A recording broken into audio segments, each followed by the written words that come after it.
getting in the game, it's about time. This is my time, this is my time. The only thing I consider impossible is losing.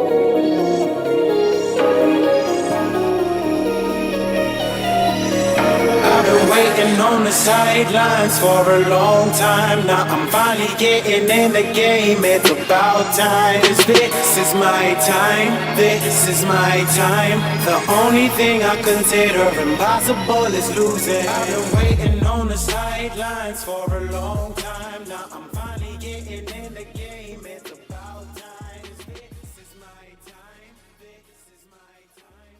The only thing I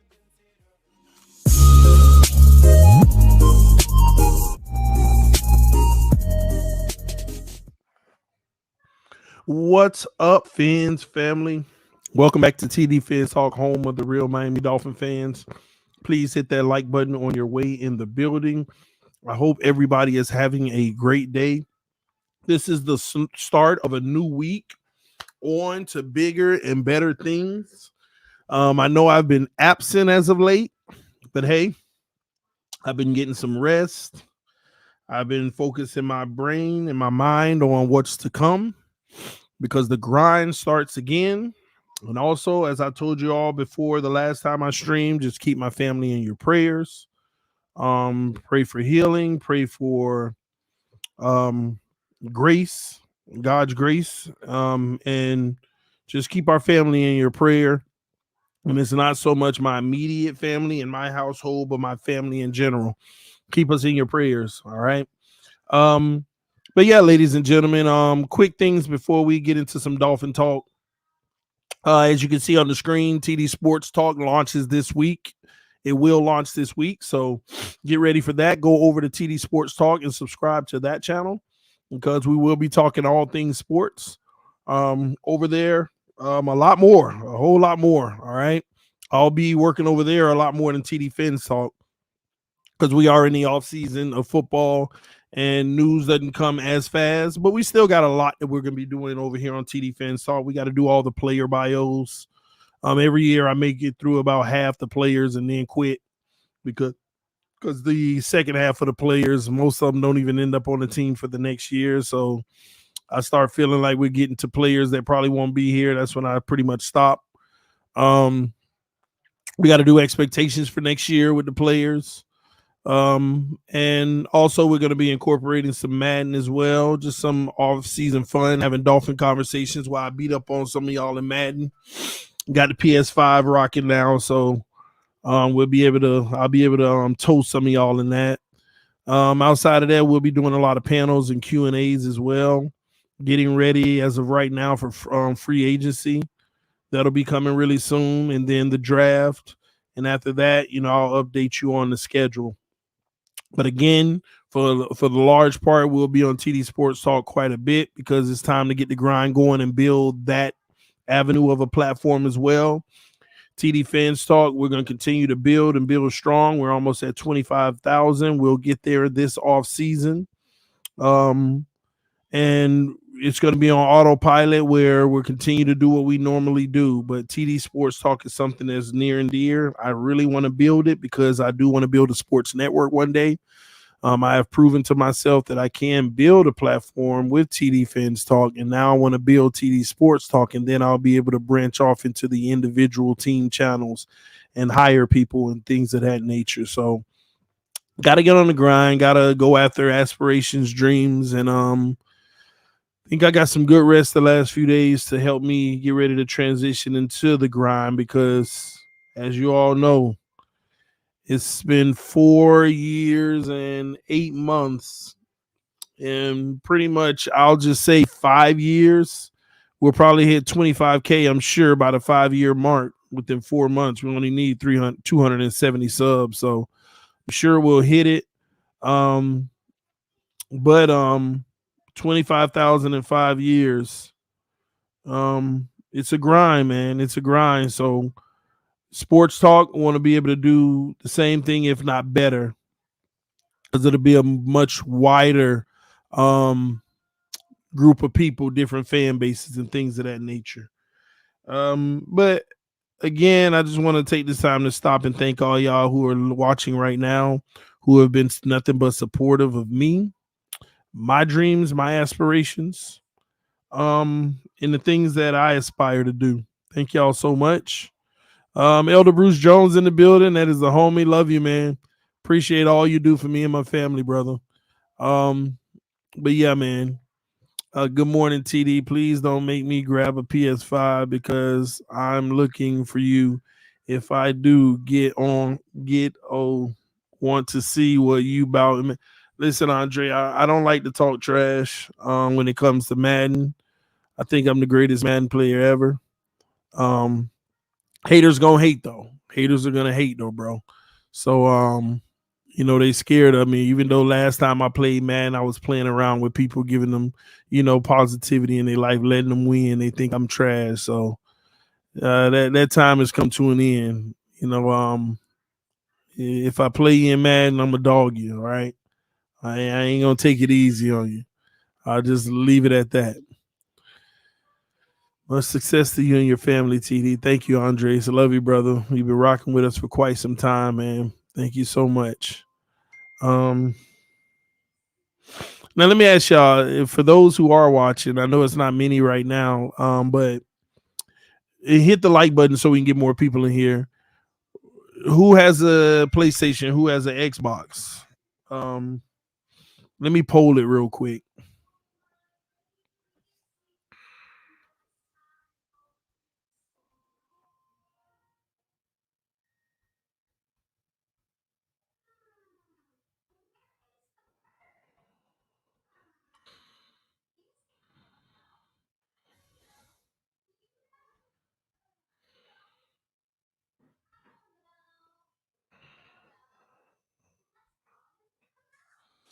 Right. Only if you have a gaming system, one of these gaming systems, take the poll. If you don't take the poll.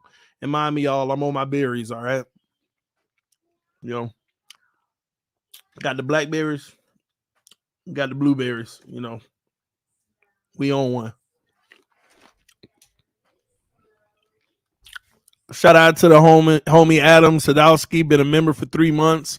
Say I love the channel, bro. Man, I love you, man. I love you, your support, and let me know you love the channel as well, man. Big ups to you, man. 25 votes so far. Almost half and half. Interesting. 50-50, huh? I'm asking for a reason. Because I told y'all a few months ago I got rid of all my gaming systems. Got rid of all of them. And then the round table decided they wanted to do an off-season league. And I'm like, oh, so got the PS5. And I'm like, should I get the Xbox? And and I'm gonna be honest with y'all. My wife, I'm trying to tell her I'm good, man. Keto TD? Nah, I ain't keto. Just some antioxidants. I got the PlayStation a few days ago, the PS5, and she's like, "Hey, get the Xbox too." There's people there with the Xbox. I'm like, I don't want to have both systems. I don't need both, but I think it might already be on the way. But anyway, 37 votes. More PlayStation. That's good. Get Xbox as well, TD. I might have to just do it. Get the Xbox too.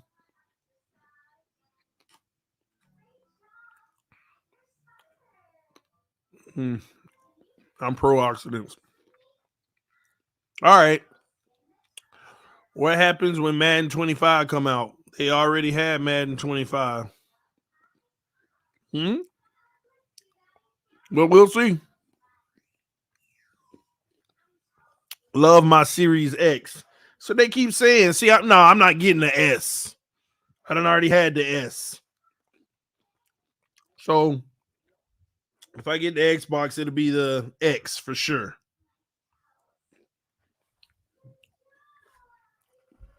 All right, y'all. The people have spoken. We got about 50 votes. I got a minimum of 20 with each console, and I know with the entire subscriber base, we probably got 100 of each. So, drop one. Need to put in the trash. If I can find it, I don't want no fruit just hanging around on my floor. I'll have to find it. Yes, babe.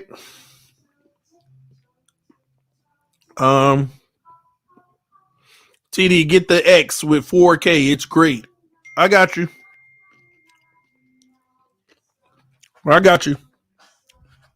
Look at that. My wife just texted me. I'm ordering the Xbox X. Oh, my God. That woman there.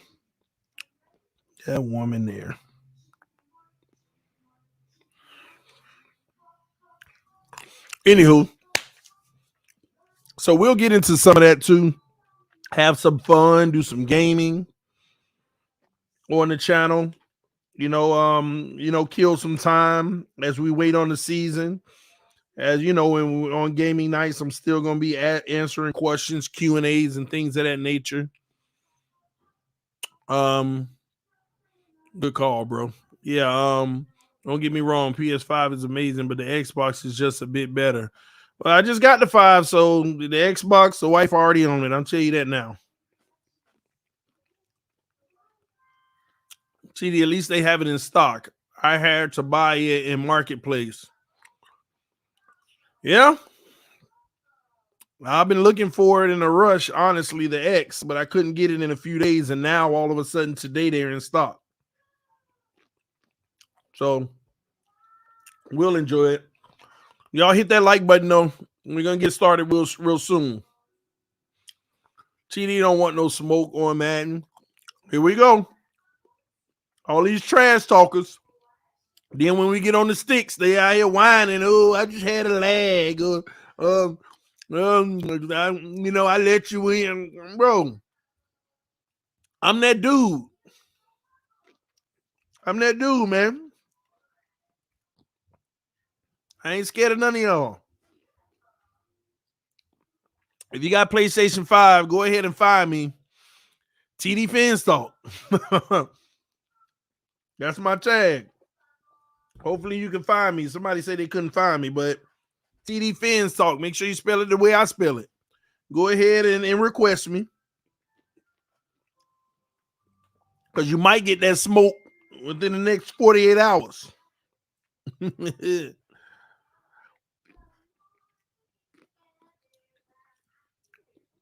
TD, I think I got you back in the days, if I'm not mistaken. You got me on the little Xbox One S. Stop. We on the big dogs now. You ain't about that life. If you got me, and I was being generous back then.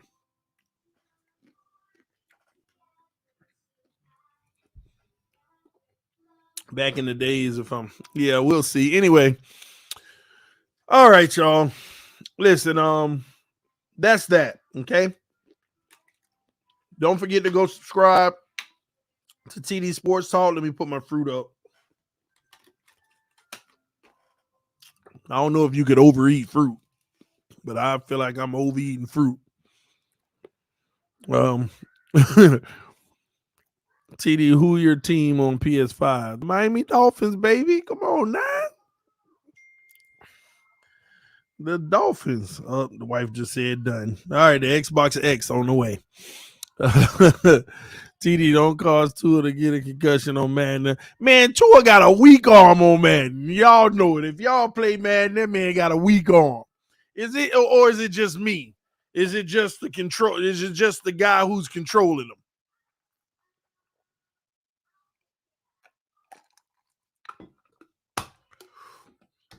Maybe it's just me. Nah, fruit is so low in calories, you eat away. Maybe I'll be the first person that'll gain weight from fruit. All right.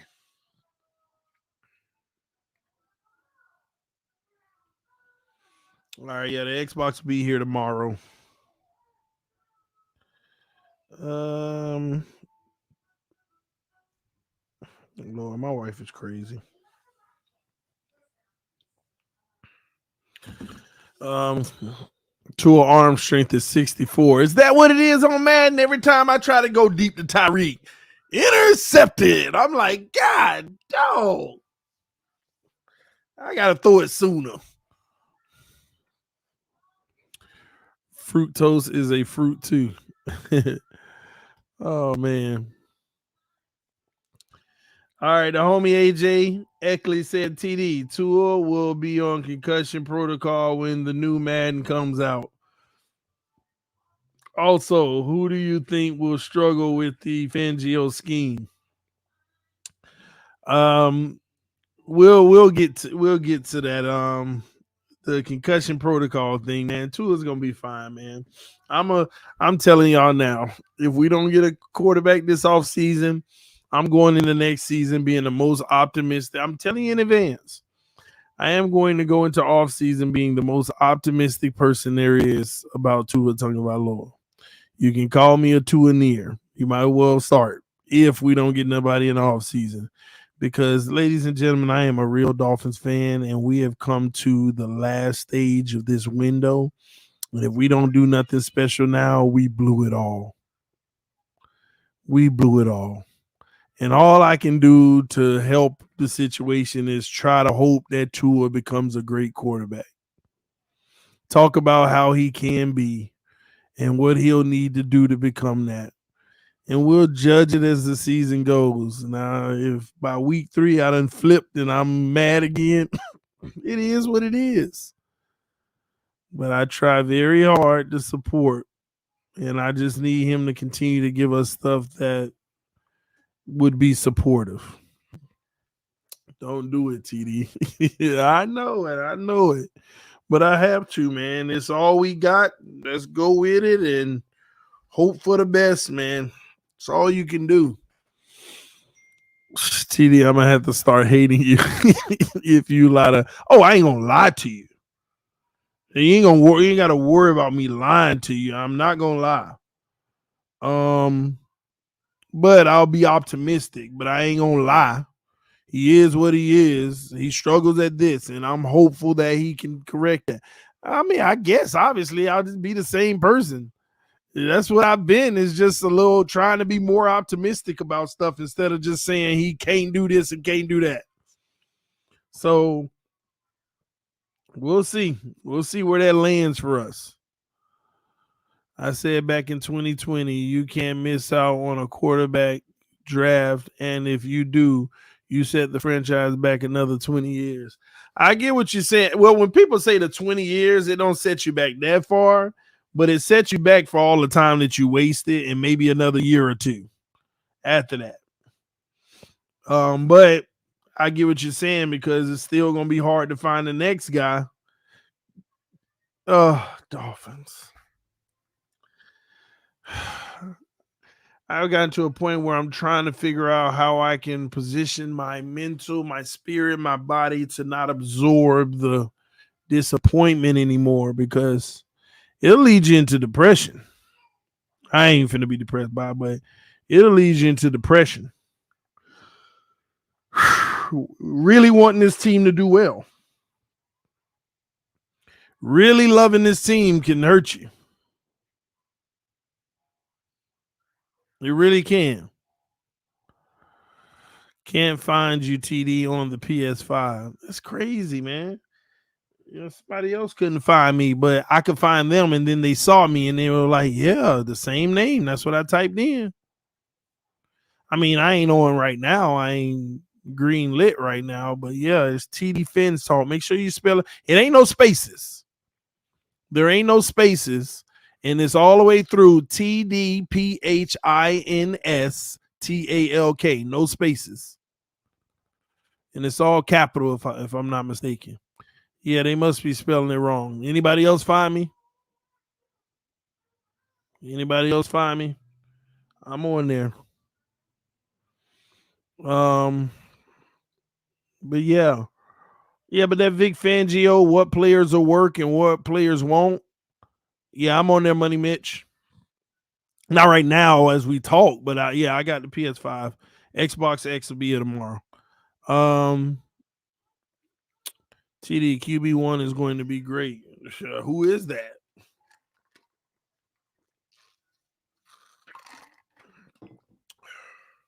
So, Fangio system. I think it'll be good for X at this point in his career because he ain't got to chase people with man coverage as much. It is a zone system. We need new linebackers, period, in this system. And I'm nervous. Let me tell y'all something that I've been nervous about lately. I know, most people ain't gonna be nervous about it, but I'm nervous about Brandon Jones. I am really nervous about Brandon Jones. Why should I be? Not really any reason. I just saw him in his rehab. And I'm like, because when you think about it, Brandon Jones, right? Brandon Jones ain't the best safety in the league. He ain't top 5 at his position. But he's good and he's solid. You know what I mean? He's good. He's solid. He ain't this Pro Bowl caliber. He's good and he's solid. He ain't jumping out the gym on you, but he good and he's solid. I just worry, sometimes when these guys have these injuries, they put all the work in to get back, but some get back to where they are, some never become the same. And we've had good luck of guys rehabbing and doing well, but I just get nervous about that. No, I know y'all talk about sign Poyer and Edmonds and stuff. They're good, bro. Listen, if they gonna keep on with Tua, then they gonna have faith that Brandon Jones will be just fine. I don't think they finna sign no big name safety. And if they do, that'll be interesting. And I'm going to be 100% honest with y'all. I'm going to start diving in this week. But it's going to be real interesting this year and what they do in the offseason. It ain't like you got buku money, but you still can do some things. But what do you do? Because you can't do everything. What's most important to y'all? Do you attack the O-line some more? Do you attack the linebacking core? Do you get depth in the secondary? What is my tight end room? We don't have a single running back under contract. What do you do there? What is going to be? Do you still need a backup quarterback? Are you going to spend $3 million or are you going to spend 10 to 15? Like, what do you do? Because the crazy thing is you can do all the restructures you want. At best, you still probably, after you draft your players, you're going to end up, put your draft money aside, you're going to have maybe $30 million? What do you do? If you one of them people say go get you a good running back and get 2 good old linemen, then what's the purpose of bringing Vic Fangio in if he ain't going to have the personnel? Or maybe you go get Vic Fangio his linebackers in another corner or a safety and a backup quarterback, but you still got the same old line and need a tight end. So it's going to be interesting, man.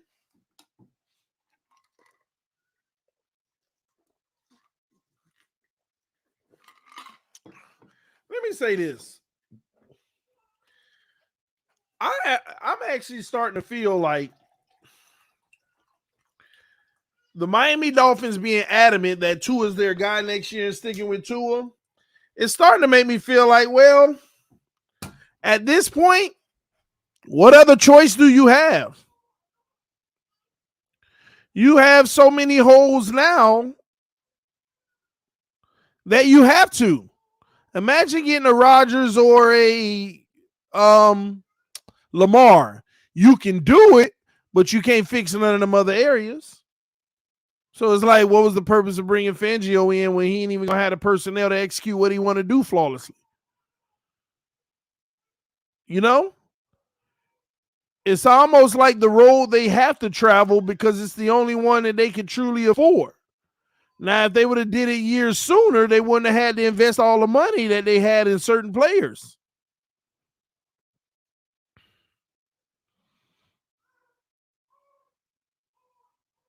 But it is what it is. TD, was our playoff game against the Bills the last time we will ever hear about Skylar Thompson? I highly doubt that. What would make you even consider that at all? You got me. I want you to think about this. You have a 7th round rookie getting some real life experience, has an NFL win to get into the playoffs, no matter how rough it was, and has a playoff game where you were in striking distance to win. And the truth be told, your receivers didn't even show up for you. They love where Skylar is. Wouldn't you? 7th round pick, and I get to keep developing him. I get to continue to develop him. Players do get better, right? That's what everybody's hoping for with Tua. So if players get better, imagine Skylar getting better and better. At a minimum, you got a really good backup for the future. And that's just the minimum. So it would be highly reckless to just say, hey, we're going to cut you, Skylar. We're going to cut you. If they were to cut Skylar Thompson, that's almost like saying we can't develop people here in Miami. That's kind of what that would be saying. It would make no sense at all. TD, we had the only playoff game lost by 3 points. Everybody else lost by 10 to 15 points. Practice squad balled all over the Bills this year. They nothing. Yeah, and you got to give it to the defense that played well in that game, and also you got to give it to. I mean, honestly, you got to give it to Skylar. You expect Skylar to fold in that game and get beat 50-3. Most people said before that game, all Skylar playing, we have absolutely no shot. And it wasn't true. And the saddest part about it is we're 1 or 2 plays away from winning that game had our receivers not dropped certain passes. We're 1 or 2 plays away from winning that game if Skylar doesn't throw a pick. But it happens. He's a 7th round rookie. You can almost go into that game expecting it. But to throw 2 interceptions and still have a chance at the end of the game being striking distance, I mean, what more would you want? Look at his look at the opposition. Look at the opposition, Josh Allen. How did he do in that game? How did Josh Allen do in that game?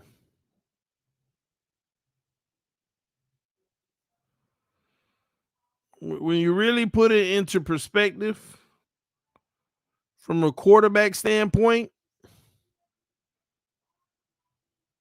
I was happy with what I saw from Skylar Thompson, and I honestly, to a degree, proud. Y'all, we put up 31 points as a team.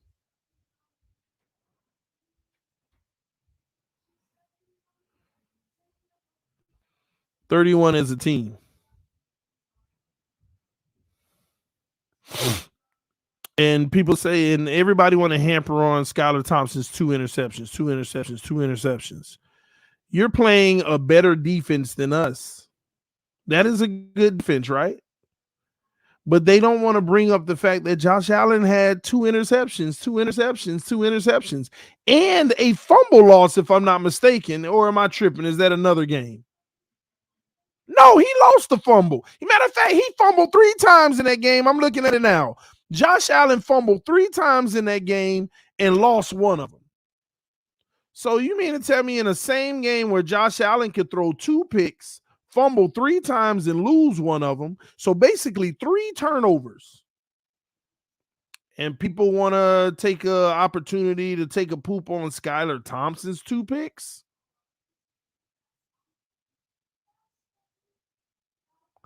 Zach Zeeler, TD. Yeah, he did recover one. Yeah, for the touchdown. So, and this is what I'm saying. That's part of the point that I'm making here. We even scored off of that. So when you look at Josh Allen, who's considered a premier quarterback in the league, yeah, I'm sorry, but he went through it. Josh Allen got sacked 7 times. Skylar got sacked 4 times. And I am telling y'all now, Skylar Thompson was only 2 catches away from having a Josh Allen yardage day. 2 of those big old throws that we just dropped. And that's more points potentially. I mean, at the end of the day, I'm sorry, our receivers just blew that game. You're going in a playoff game, in a tough playoff game, especially being a rookie, you're going to make mistakes. You're going to turn the ball over sometimes. But no, you cannot drop the passes that were dropped. And let's not sit here and act like they weren't absolute dimes. See, here's what's funny. Think about that pass to Gesicki across the middle, which was just like an unreal dime, to be honest with you. If it was caught, and because the guy fell behind him, he might have went for the touchdown, right? And think about any one of Waddle's drops. Tyreek had a few, but any one of the big ones that Waddle dropped, just one of them. If we would have won those games, Skylar Thompson would have been on a highlight reel with those specific throws leading the way. Everybody would have a whole different narrative about Sky. This is the point that I'm making here.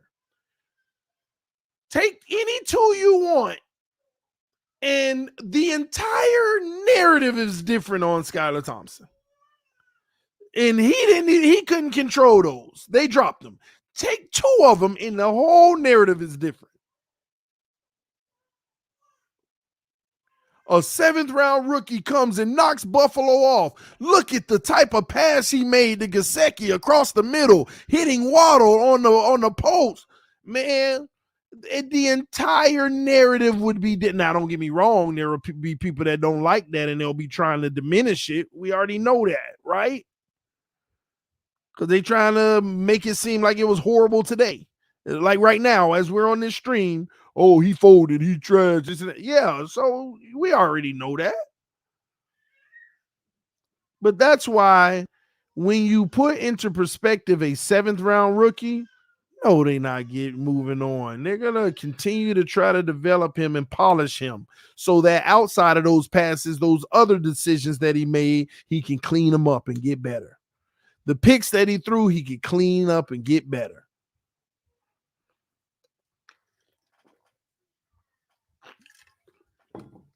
And at least his picks were scheme specific.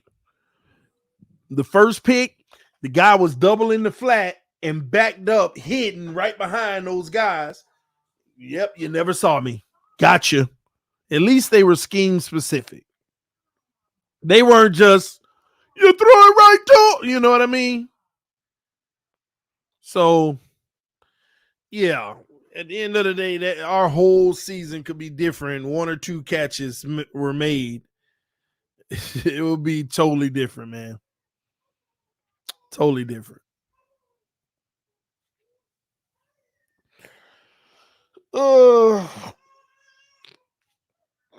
TD, put Tua in Skylar's shoes for the playoff game and assess the performance. Interested to hear your opinion from that perspective. If that was Tua, my perspective would have been slightly different. I still would have said that the receivers blew it for Tua. Those dimes he threw, you cannot miss out on those. You can't miss out on those.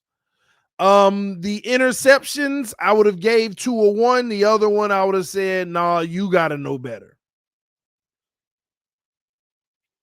So, but I wouldn't have put that. I would have put that game on Tua and the wide receivers because Tua has seen a lot more. He should be able to recognize a lot more at that point.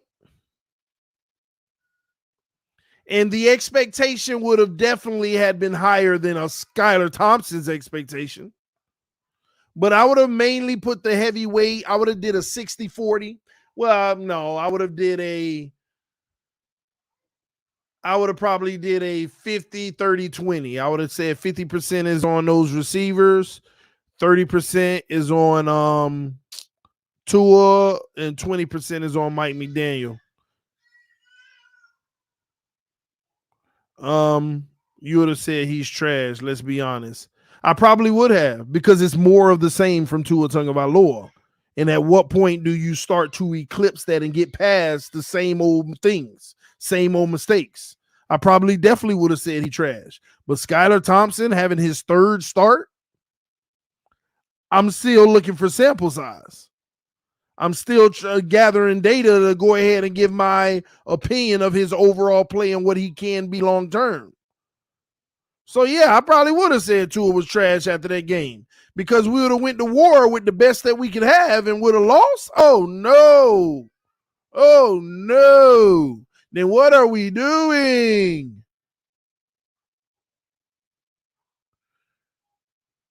But again, some of y'all need to recognize we're sitting here trying to compare a first round pick who has 3 years experience now with a 7th round rookie.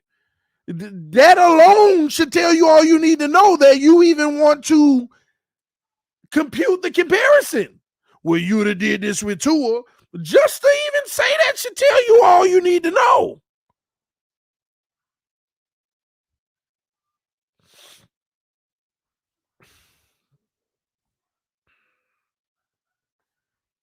All you need to know. And another thing, we never see Tua in the position that Skylar's in with the pass rush and the pressures.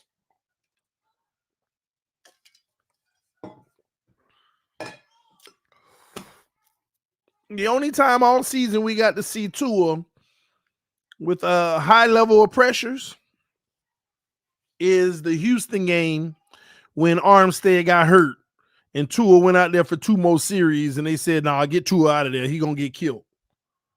It's funny how he could look like trash and like he can't do nothing when Armstead goes out.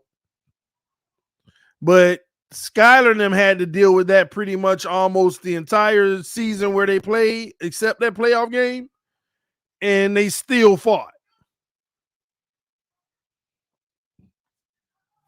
But that don't matter. We see 2 series of Tua without Armstead, and they had to sit the man down because it wasn't worth it. The bruise, the banging he was taking, and the bad play that he was producing, it wasn't worth it. Don't sit here and act like y'all don't remember in the Houston game when Armstead got hurt, what happened right after that. Do not sit here and act like y'all don't remember. Mike McDaniel thought he was being a genius, saying, "Will we see Tua at the halftime?" Yeah, because Tua has to, he knows he has to work on some things because he was a little rusty. His ball placement was real bad, and he was making some mistakes. And Mike McDaniel had to say, "Yeah, Tua will be back out because he knows he needs to work on some things." Tua came back out; it got worse, and they said, "All right, sit him. It ain't worth it." It ain't worth it. Do you think Vic makes Tua better playing that defense?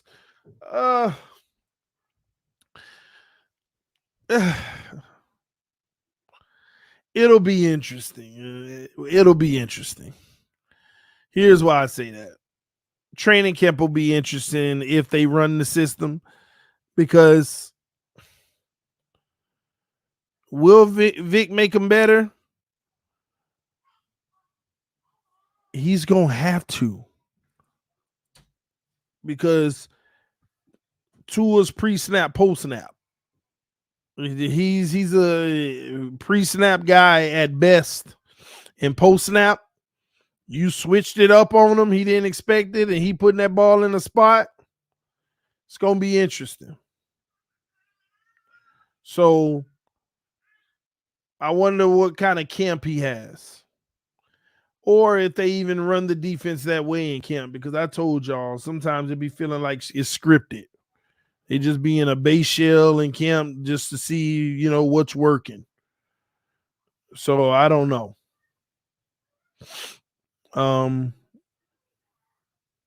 We'll see. We'll see in camp. We'll see how it goes. We'll see. And you also cannot underestimate the growth. Somebody said that just now, the growth of Skylar Thompson by the time camp comes.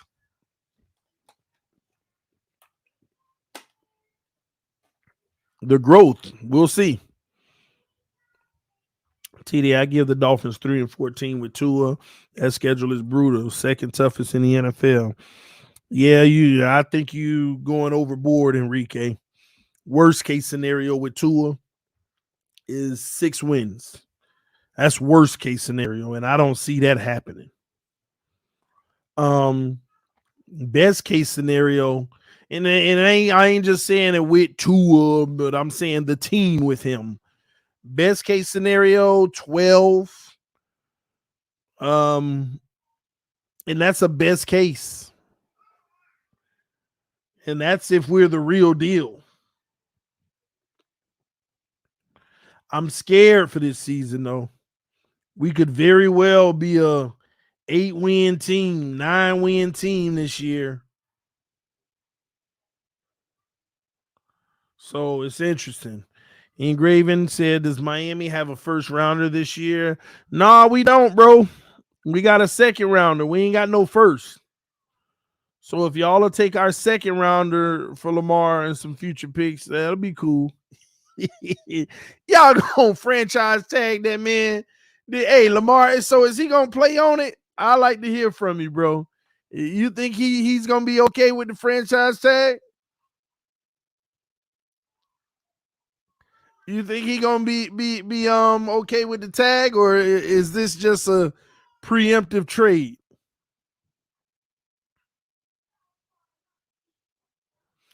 TD, you gonna try to go to training camp when they get the pads on? For the last 2 years, I've been to training camp, so I just go. I go to as many games, many dates as I can. I don't think he'll play on the tag at all. So is that official? Do you think he's going to get traded now? What's your percentage? What do you feel from a percentage standpoint? Likelihood of being traded, and the other percentage of them actually working out the long-term deal. Like, can they still work out a deal if they tagged them? I don't know. I don't know how that works. I got to go do my research on that. Can they, in return, say, hey, we want to go ahead and give you a long-term deal now, or they got to finish the tag out if he sign it?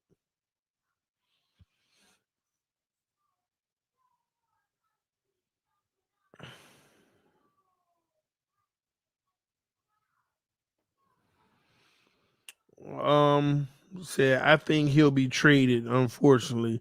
I hope they keep him, but I don't see it right now.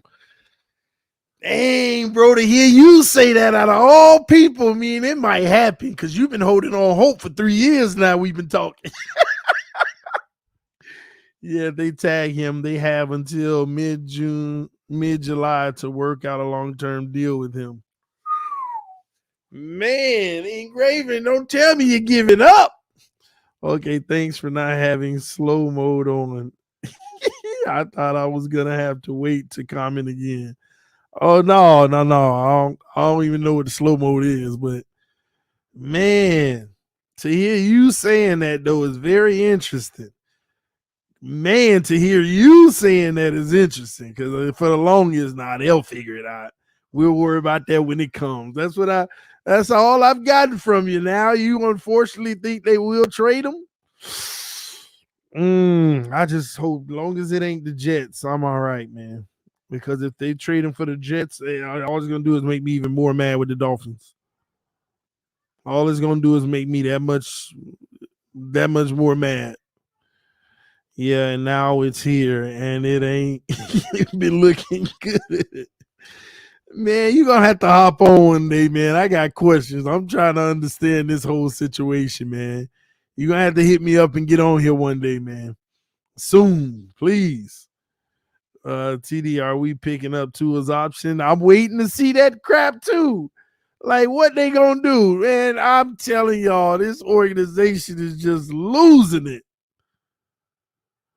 They losing it, man. Just to even be considering it. Like, why would you pick up a fifth-year option when you still don't know and then you'd handicap yourself? I am not trying to get Baker Mayfield, man. That third year, you felt like it was enough to pick up the fifth year, and then the fourth year, it was boo-boo trash, and then you're like, oh, it's stuck.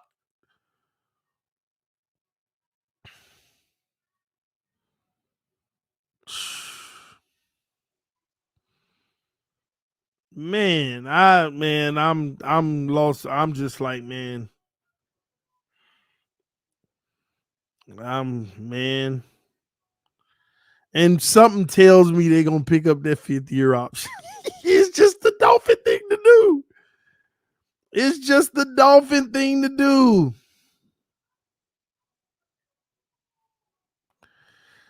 TD, Skylar or Tua, who you think wins training camp? Tua, because everything is built for him. I gotta understand that. We done built everything for Tua, and the backups always gotta come in with a team that's used to the Tua way. Yeah, I do understand it's two different ways. When we ran them plays against Buffalo, did that look like a lot of RPO? Did it look like we were running a Tua system? No. So you got linemen, receivers, tight ends, running backs, all with a whole different play philosophy.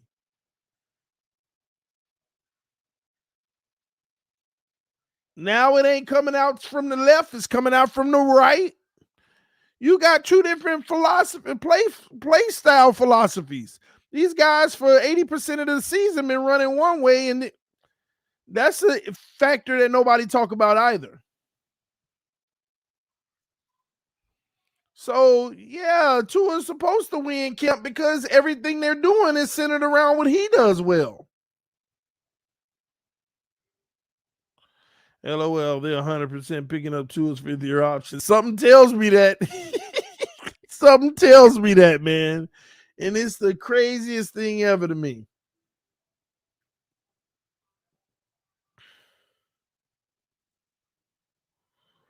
I wish they would get a good core of players on the whole line instead of paying a lot of money for stars like Hill. We need a core of players that will be good and last. I agree. And and another thing that nobody want to talk about, it ain't just that. See, this is what I don't like. The narratives. I just hate narratives because people need to also consider the fact that the main reason why we lost those 4 games in a row with Tua, if you really look at it, every defense we played figured out what we were doing. Every defense we played figured out what we were doing.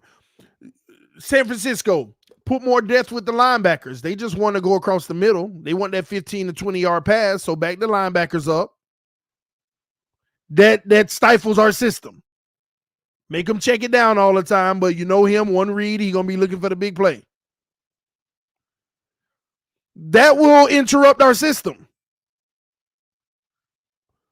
Chargers, take away the middle of the field and bump the receivers off the mark. That destroys our system.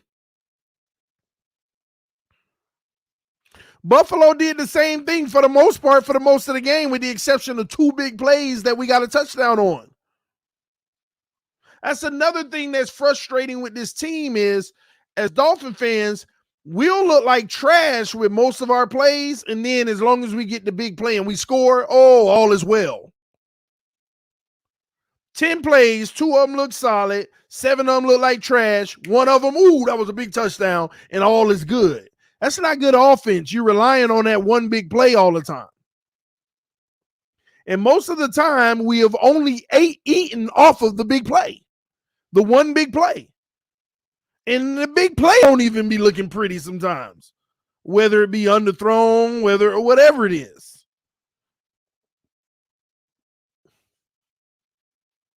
And you rely on those so much, that's not good.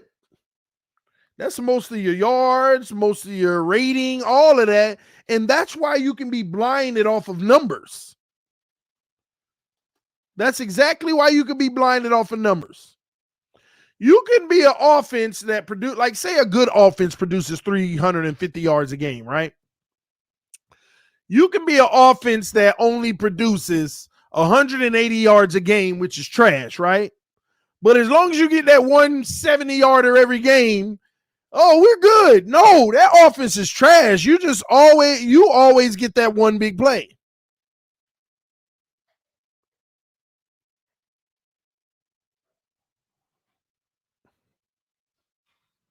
And a lot of times it's a receiver making a heck of a catch that probably should have been picked.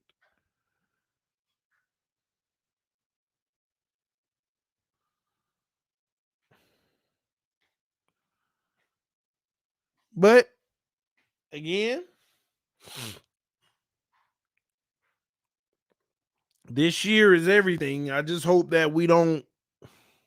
See, the thing is, Chris Greer is paid to make decisions today that are predictable for the future of success. So that's why I'm like, maybe he'll take the 5th-year option and really believe. And if Tua does become out to be that guy, smart move. If he doesn't, you blew it. You blew it. Has teams figured out our system? Something nobody's talking about. As Brent said, you said the same thing last year. I'm not sure what you're talking about, but whatever it is you're talking about, that's the problem I have. Every year I keep saying the same thing, and nothing changes. You still don't know. Whatever it is you're talking about, that's an issue. Still not knowing. We didn't discover anything this year. We thought we were on our way to discovering something until teams shut it down.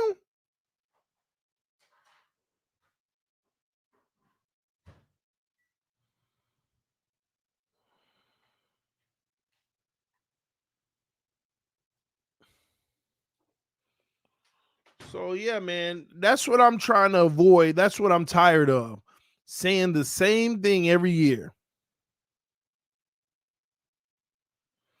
If Tua plays all 17 games, we should pay him. Stop. If Tua plays all 17 games and he plays well on a consistent basis, then you should pay him.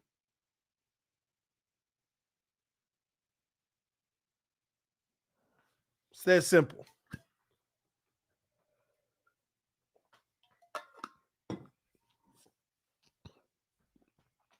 And it's always something, y'all.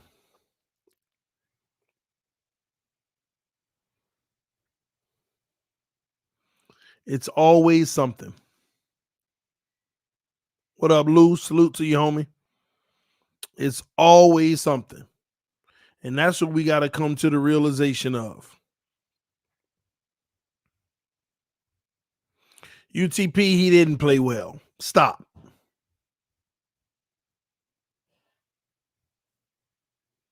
He didn't play well.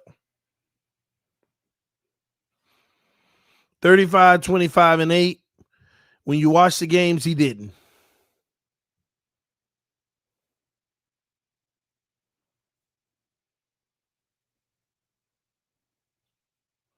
Exactly. Context.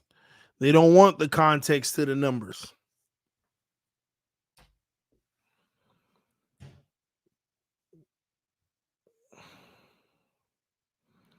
He missed on average 4 games a year.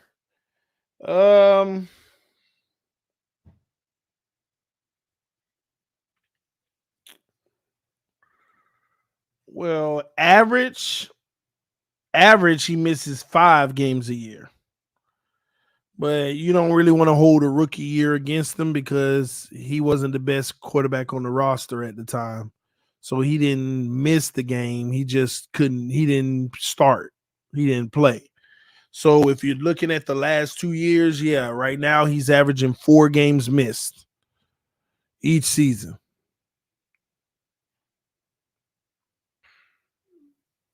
Yeah. And I agree. The messed up part about last season, it was when you supposedly needed him the most. But again, this is what frustrates me. This is what people run from.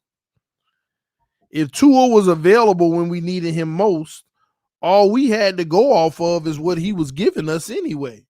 If you look at his last 4 games, did we really want him?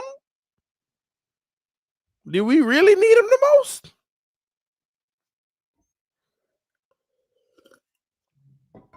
Let me say this, and I got to say this to UTP. This is a perfect example. See, this is what bothers me.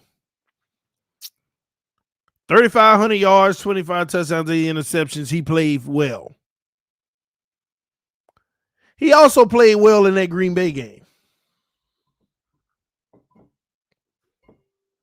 That didn't stop him from losing the game single-handedly. No other factor. We ain't talking about no other factor. Just him single-handed. Ain't nobody else to blame. Him single-handedly losing that game. He played well in that game too.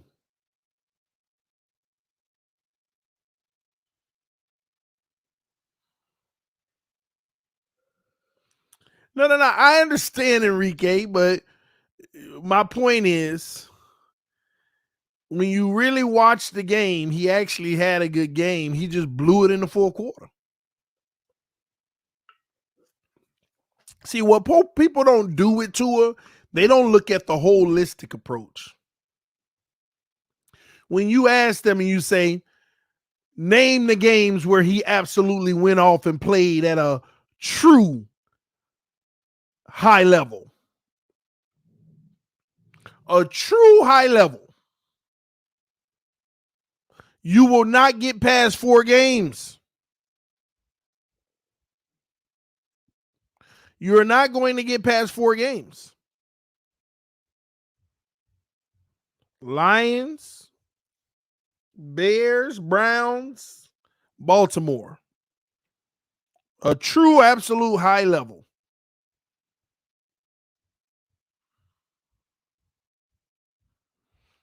In Baltimore only because 6 touchdowns, because he threw 2 picks to begin the game.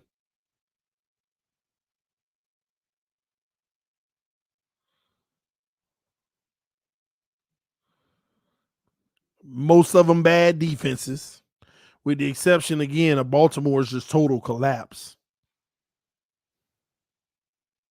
But then when you say, how many games did he actually play like trash? First game versus New England, Pittsburgh, San Francisco, Chargers,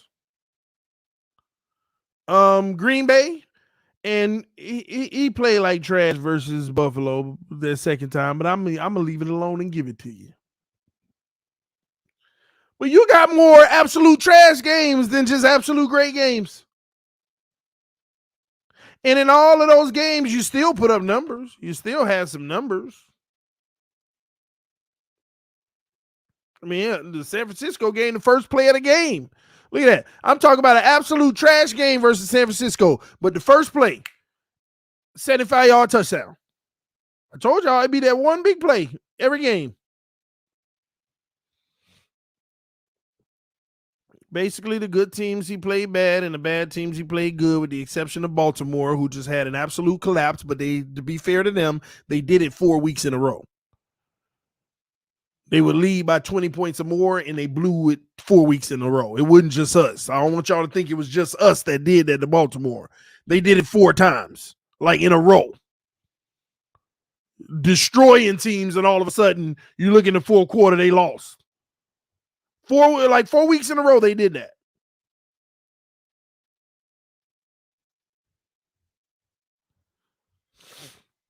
So I don't diminish it though, because that was the bad. I ain't gonna lie, I was happy, boy. Tua had me happy. That was a rare sight. I was jumping off my feet, apologizing. Oh, Tua the dude, he that guy. You know, in the moment.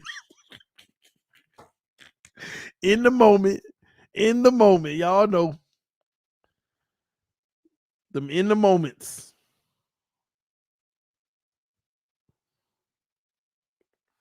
So I'm supposed to sit there and compute 4 great games and 5 just absolutely horrible. And then I'm leaving some of that wasn't a good game, but I'm leaving them alone. Like the Houston game, like the Bengals game that he got hurt. He wasn't doing good. He already threw a pick and almost had 2 more. I'm leaving alone that second Buffalo game, because people act like he had a great game in that one, and no, he didn't. There's a reason PFF had him a 50-something in that game. And I keep trying to tell y'all that. But I'm leaving all those alone. But that's my whole point. Are you a Tua hater, if that's what you see me as? Or do you support him if that's what you see me as doing? Because you always bashing him. It's not bashing. Facts aren't bashing. Facts are facts. So if I'm bashing him, then he bashes himself with this play. Because everything I tell you about Tua Tagovailoa is a fact. I'm not sitting up here saying, things that I'm not backing up with data, film, analysis, whatever you want to call it. Fact. And I always open up the channel for the smoke. If you disagree, tell me where you disagree and bring your facts. But it's, for some reason, every time I open the show up for the smoke, crickets. For the most part. Crickets. Nobody can articulate why what I be saying is wrong.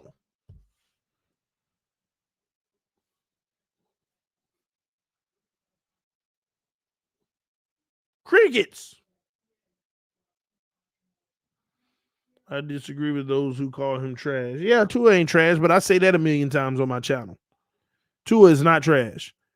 But he'll have trash moments. That's not act like that. I mean, that Green made him 3 picks, trash moment. What he was doing in San Francisco, trash moment. Chargers, sanitation landfill moment. But overall, he's definitely not trash. That's why I don't like Tua for the Dolphins, because he's good enough not to be good enough, and good enough not to be good enough quarterbacks waste 10 years. They the ones who waste 10 years in a franchise. They always make you think you got hope. They have great moments to make you feel like you got the GOAT. Then they have moments that make you feel like you got Pat White. But when the rubber meet the road, when it's all said and done, you ain't win nothing. You ain't get out of no first or second round. You ain't did nothing. And it always comes down to how they typically play at the end of the day. How they usually play at the end of the day.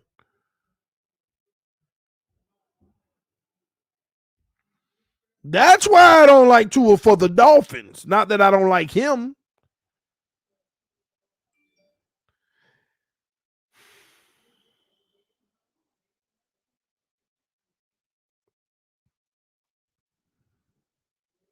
Because you could be optimistic and I could be pessimistic, but at the end of the day, if we don't have the results at the end of the day, then I'm right. And I'm not trying to be right. I want to be wrong. But it is what it is. But what I don't like is getting mad at me because I'm just speaking the truth. And time always tells. We said this 3 years ago when I told y'all about Tua Tagovailoa. I said this is what I think gonna happen. I think he'll be a good quarterback, but he ain't a franchise quarterback. And I said, well, we don't have to argue. Y'all ain't gotta give me death threats and want to assault my newborn child and all that, like people be doing. They so mad at me for my take. You don't have to do all that. Time will tell. And I hope I'm wrong. What more you want me to say? I hope I'm wrong. Tua go out there and ball out and win the MVP this year. We win the Super Bowl. Thank God I was wrong. I'm excited for being wrong. Y'all ain't finna prove me wrong. I'm happy I was wrong.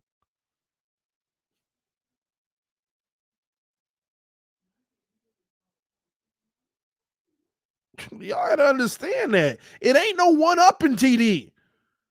Because if I'm wrong, I win. We win. Because ain't at the end of the day, we Dolphin fans. Like, that's what many of y'all gotta understand. Some people watch this channel just to one up me. Can't wait for that day that I'm just proven wrong. You can't prove me wrong. Because if you do, we all win. They're like deep down inside, the people that want to prove you wrong, they want you to feel some type of pain, some type of recoil. They want you to feel like, oh my gosh, I was wrong and I'm embarrassed or something. That's what they want. It's like they want you gotta pay for not believing or something. That don't exist in my world. It does not exist in my world because the things that I'm adamant about that are pessimistic, if I'm wrong, I'm in a better position. That's good for me. I will be proud to say, man, I never saw this coming from Tua. Well, I used to try to tell you, TD, you're right, man. I didn't know he had. I want to be wrong with Tua. And and there's too much proof that I want to be wrong because every game, nobody can say on this channel, every Sunday that we go into war, what's the first thing I'm doing? I'm giving him a projection of a positive stat line that also has, yeah, he'll throw one pick, but that's okay. I'm saying, come on, Tua, it's Tua time. Let's go, baby. Every week he start out in my good graces, regardless of my long-term outlook. Every Sunday, it's Tua time, baby. Let's go. It ain't my fault he ruined that by halftime.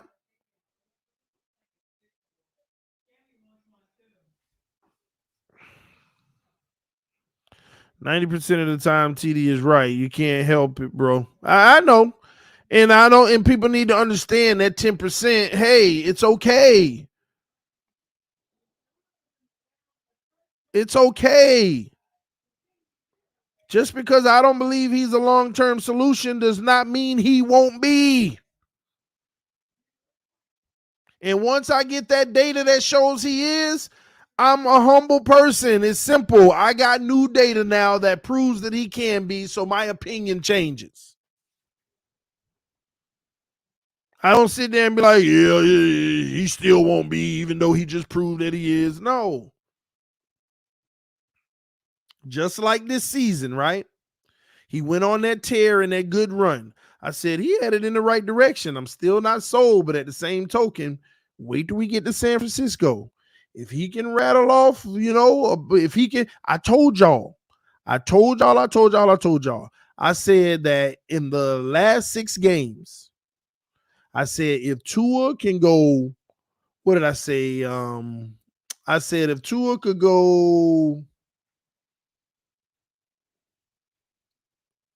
who was it?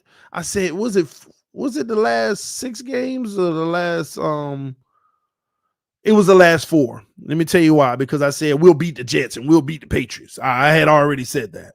I said if he can go 3-1 in that 4-game stretch. And I told y'all, if he go 4-0, he the guy, give him his long-term deal. I said, if he go 3-1, that's solid. He moving in the right direction. He has proven himself. Pick up the 5th-year option. And then I said, if he go 2-2, we still don't know. But it's still solid. You got 2 good wins late in the season and you lost 2. That's a positive for him. We still won't know. We'll need to determine how he plays in the playoffs. I said if he go 1-3, scrap it. Done. I'm done. I said if he go 0-4, fire everybody. Do y'all remember me saying that? I remember outlining those 4 games. 4-0, long-term deal him. 3-1, 5th-year option. 2-2, solid, but let's see how he performs in the playoffs. 1-3, I'm done with him. 0-4, fire everybody. Do you remember me saying that? If you're a subscriber of this channel, I'm just curious, do you remember? TD, only one who was saying pump the brakes on Tua during the Lions-Bears-Browns stretch. People would have made a lot of money if they listened. But I only had one reason for saying pump the brakes. Because I said all we see in is zone coverage. I told y'all in training camp, Tua gonna murder any team that runs zone on him. He will murder you. I've been saying that for 2 freaking years. You run zone, Tua's gonna murder you. And then I also been telling y'all, but when you run into that rare team that you're gonna get about 4 times a year, maybe 3. When you run into them rare teams that can man-to-man bump and run, or, they just play great defense, that's when I want to see what you do. I don't care nothing about no Lions zone. Like, come on, y'all was watching the Lions, Browns, and Bears game. I mean, Tyreek and Waddle and them didn't have anybody within 8 feet of them every time they caught it across the middle. What you want me to take from that? And it ain't just them. Y'all know I do every Monday night game. I do every Thursday night game. I do Sunday night games. I do at least 3 games a week that's not Miami Dolphins. And y'all see me on live saying the same thing about even the other quarterbacks, good or bad. Ooh, he cooking now. No, don't get me wrong. It's against the zone, but hey. I say the same thing about the other quarterbacks. These wide open zones. I don't care nothing about that. I want to see what you do when the rubber meets the road, when it's gritty, it's tough, man coverage, exotic zones where they switching it up post snap, cutting off. Man, I want to see what you do then. So what did TD say? I'm going to pump the brakes. When we get to the San Francisco, and I ain't going to lie, I was done with Tua in the Chargers because I kept saying we'll beat the Chargers. They hold defense depleted. But to be fair to the Chargers, it didn't matter of the player, it was the scheme. The Chargers had 3rd stringers all in that secondary. But it didn't matter the level of skill of player, it was the scheme they ran. Man-to-man, bump and run, take away the middle. And when this is all I've been trying to tell y'all, it was the scheme. It wasn't personnel. Oh, they ain't got great players on the defense. It didn't matter. Look at the scheme. Tua has always, for 3 years, struggled in that scheme. He has always. So that's why I was one of the people saying, pump the brakes.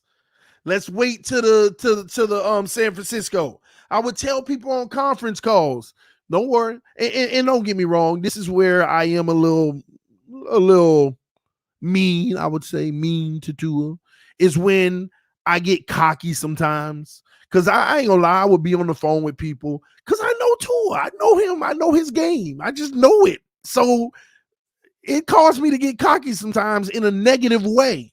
So I admit that. And what do I mean when I say that?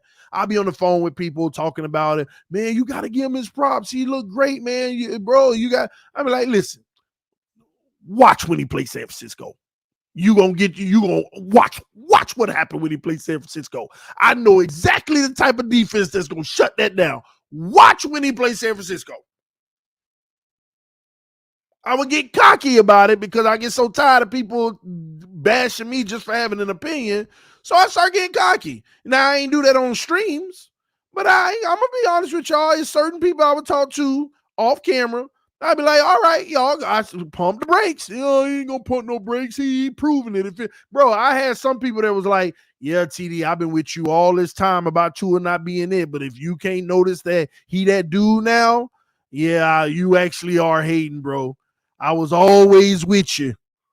I was always watch when they play San Francisco.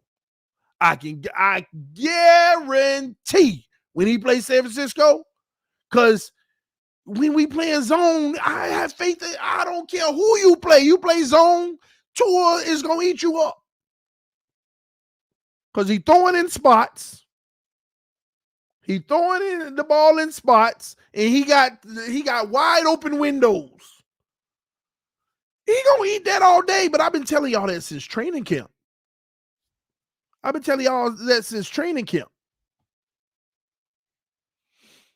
Period.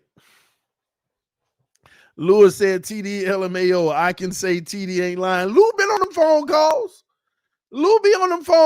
I call out the exact game. Watch when he plays San Francisco. Whole narrative gonna change. One game gonna wipe out all this hype. And yeah, I ain't gonna lie, I get cocky with it when I ain't on camera because I know Tua. I know what he good against and what he just trash against. I know the type of I know what he needs to develop to not be trash against. And at the end of the day, Tua's success in the NFL is going to come down to two things: his decision-making and post-snap processing. Period. If he can't improve in them two areas, it's going to always be gimmicky. He going to have games where you just play a dumb defensive coordinator that just staying in base, bend but don't break, and he going to eat you alive. But when you run the type of scheme that San Francisco ran and what the Chargers, I didn't see the Chargers. The thing about the Chargers that made me mad is I thought that they would just straight up zone up because they ain't got the personnel. But they shocked me when they came out. And let me take a step further. I expected San Francisco to change out of that zone some and go man-to-man bump and run, and they didn't. They actually just backed the safeties up and took away those intermediates that I tell you Tua struggles with over the linebacker under the safety. It has to be perfect touch. Them plays was there to be made all day versus San Francisco, but he couldn't get the perfect touch. It was overthrown pick, underthrown, batted away. He couldn't get the perfect touch. So San Francisco actually played it different than I expected. I expected San Francisco to switch up a little and go into what the Chargers did. And the Chargers shocked me by doing it, period. I had Chargers game guaranteed win. And when I saw what they did schematically, and y'all saw the video I played, I was like, man, they see what I see. The Chargers saw exactly what the San Francisco 49ers didn't even play it the way that I know that he ain't gonna look good in. The Chargers they watched the film and said, I know his strengths and weaknesses. And I know what he wants to do. And they played it the way that I would play it as a DC, and I wouldn't give them nothing. And what made me mad about the Chargers game was everybody want to get mad at Mike McDaniel. I saw Mike McDaniel making the adjustments. This drive, they took away the middle. Mike McDaniel dialed up the post and the out routes, and Tua just wouldn't throw that ball outside the numbers in tight coverage. Only time Tua want to throw outside the numbers, it ain't tight coverage. It's a cover two, and you got Waddle on the post. You got Waddle on a corner route. And that's the only time. He do not want to throw outside them numbers in no man-to-man situation. Unless it's a 5-yard out. Something like that. At the end of the day, like I said, I know Tua. So if McDaniel now want him to be a franchise quarterback, then make sure that you're focusing on post-snap reads and also processing the field. See, what they do now is a gimmick. All right, Tua don't have the arm strength, so what he has to do is anticipate everything. So what happened, and I'm gonna be honest, the anticipation ain't nothing but trying to do a high level guess. So let me give you an example.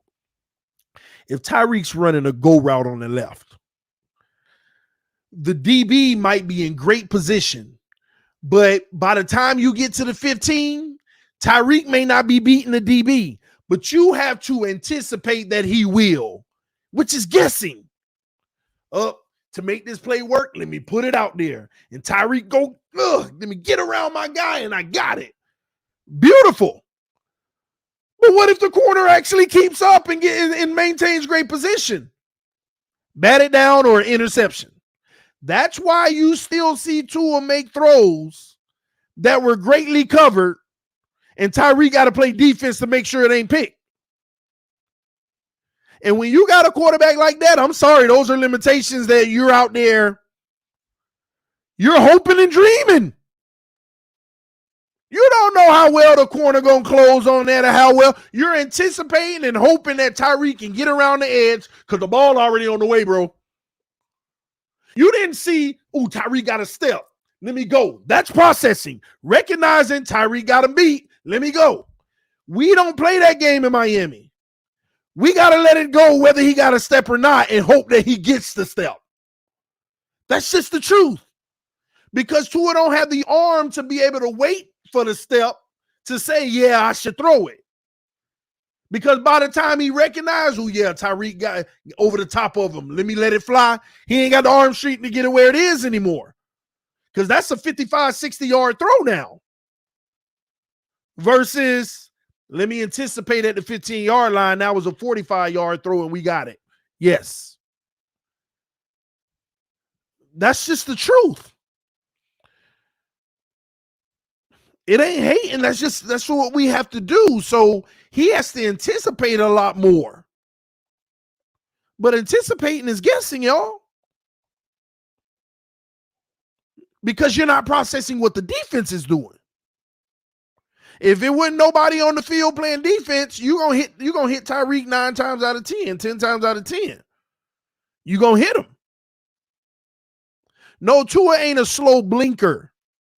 He blinks fast enough, but by the time you blink, he ain't got the arm strength to say, you see what I mean? Like, he has to be a super fast blinker to be able to make up, and that's just unrealistic.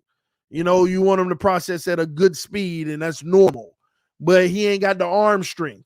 At some point, that window closes. Why do you think his rookie year we were screaming, man, he wide open deep? Tua already knew it's too late to throw that now. It's too late to throw that now. Fangio being there will make or break Tua for me. If he can learn to play against that D, I feel he can make a leap. Yeah, but you won't know in training camp. It'll look like you know, but you won't know until you play other teams. Because in training camp, sometimes they'll go out there and work on, okay, we're going to work on cover 2 today. Defense will run cover 2 and we'll dial up, cover 2 beaters and see if we can process and do what we need. But that's still pre-snap knowing. Tua's thing is post-snap.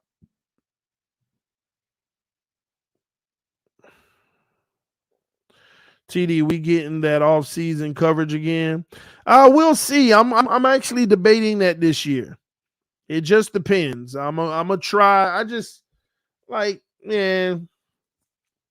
Y'all know why I be going to camp and doing all that off-season coverage, right? Because I done proved for 2 years in a row that our beat writers just don't give you the full picture. I done proved to y'all for 2 years in a row, in every practice, they run about 150 different snaps, whether it's 7-on-7, end zone, regular practice, 150 snaps.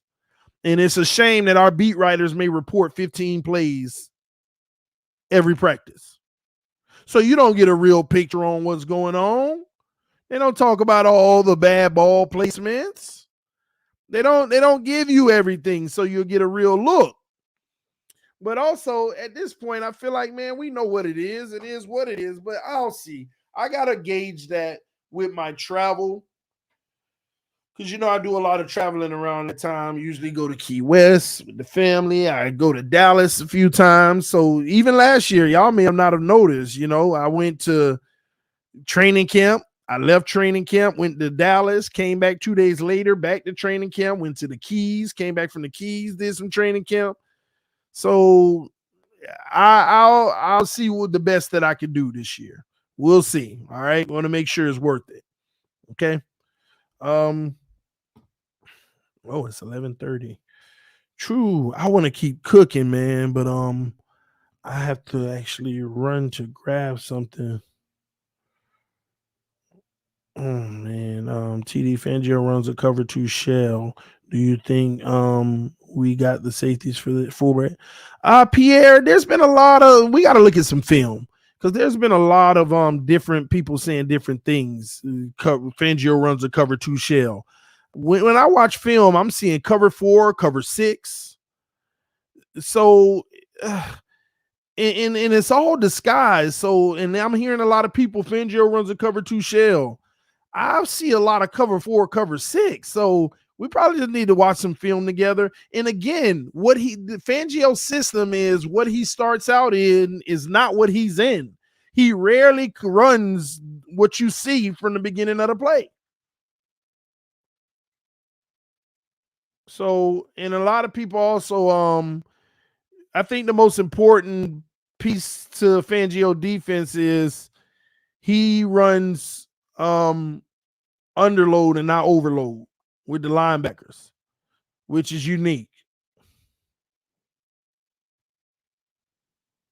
So, and again, if once we get him signed, I'll feel good because we secured the best option, and that's what's most important. Okay. All right, y'all do me a favor. I'm gonna do the 3-minute countdown, but I might be like 4 minutes. I need to hurry up and run to the to my mailbox. Wait, need to hurry up. Hold on.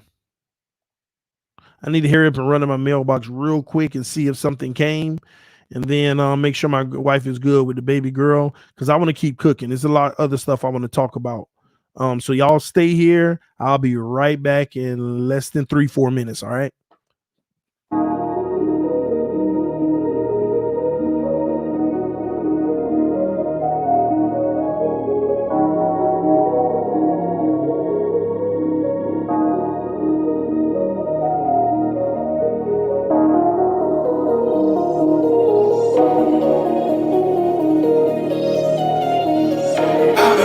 On the sidelines for a long time now, I'm finally getting in the game. It's about time. This is my time. This is my time. The only thing I consider impossible is losing. I've been waiting on the sidelines for a long time now, I'm finally getting in the game. It's about time. This is my time. This is my time. The only thing I consider impossible is losing.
No, I take it now. But I'm gonna stay live and then probably do like 1 more hour at best, and then I'll I've take a been break. waiting on the sidelines We go for to a long sports talk time. and Now I'm talk finally about over there. getting in the game. It's Let me know about if you time. This is and then my I'll help you. time. This is my time. The only thing I consider impossible is losing. I've been waiting on the sidelines for a long time. Now I'm All right, y'all. Sorry about that. Package wasn't there. Baby girl good. She sleep actually. I love y'all. Appreciate y'all for being patient with me. Lost 50 people in that time frame. It's all right. It happens. Let me straighten up my brightness back here.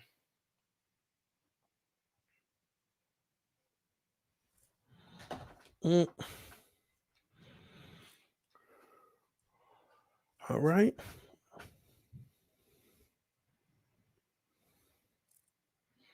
Let's talk title of the vid. We did that at the beginning of the show.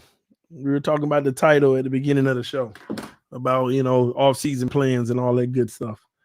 Let me go back. I want to make sure I ain't miss nobody donation if they did. Give me a second.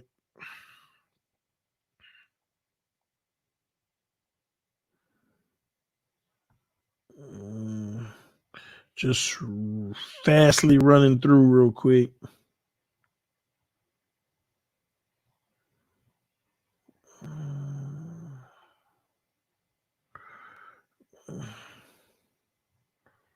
All right, I already read that. I read that one. All right, here we go. TD, we getting that off-season coverage again? Oh, we already read that. Just talked to y'all about that. Oh, Hickle one, Triple S. TJ Edwards, pending free agent linebacker with the Eagles. Young kid and great PFF numbers, excels in coverage, shouldn't break the bank. One for you to look at. Interesting. I'll look into it. The funny thing is, guys like that, it sucks because if they win a Super Bowl, they'll try their best to bring them back. So you're a free agent right now, but he can still ink a deal with the team he with. But we'll see. We'll see. They're gonna need to bring somebody in. They're gonna have to figure it out. All right, one way or another, they're gonna have to figure it out. Linebacker. CD, is that your song? It's not my song. It was given to me as something that I have permission to use by one of our subscribers who does that stuff. They created it and said, "Hey, you can use it, bro." So that was pretty dope. I done put like 3 different songs on it, and none of them make me feel like this is the one. So I might just start rewriting it for a 4th time. I don't put 3 different songs on it, like lyrics to go to it. 3 different ones, and they all straight. I feel like it deserves more. So I get to a point where one of them literally murdering. So that's typically how it works. So we'll see.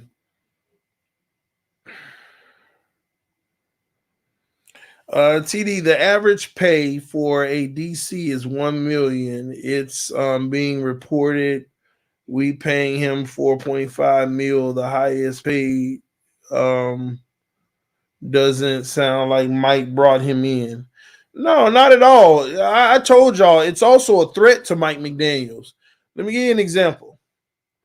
What if the Dolphins win 8 games this year and we got the number 3 defense in the NFL and our offense just went backwards? Like, does anybody know what we're ranked offensively this year? I don't remember. What was our rank offensively? Let me look it up. See if I can look it up at least. I had the site that give you all rankings for that stuff, and then I forgot what it was, and I'm like, I can't even find it.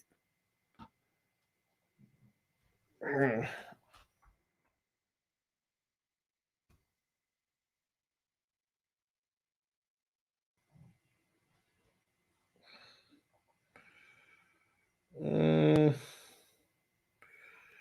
right, here we go. Yeah, they got us 11th.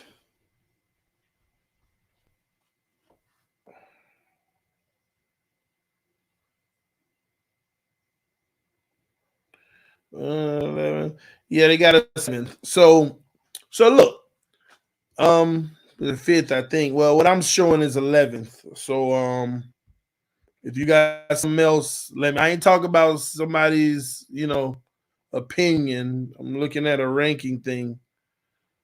So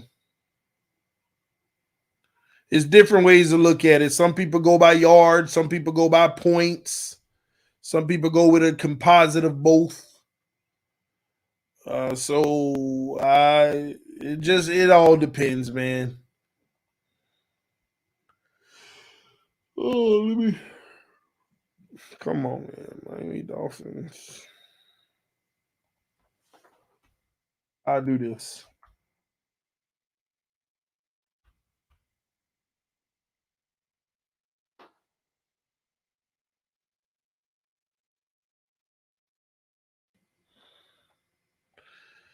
I want to try to share it on the screen. Give me a second.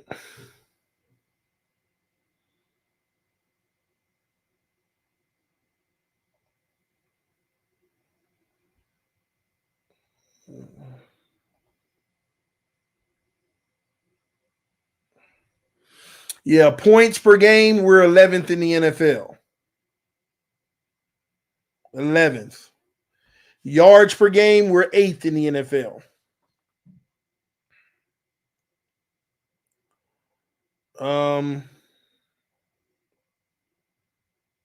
Let's see, anything else matters. Third down, 24th. That's an area where we had issues with Tua in some of those pretty bad games.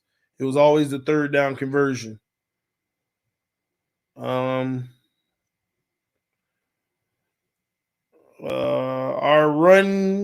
rushing yards per game. We're 23rd in rushing per game. We also was 31st in running the ball. We were the second worst handing it off. Just handing it off. Not running, but handing it off.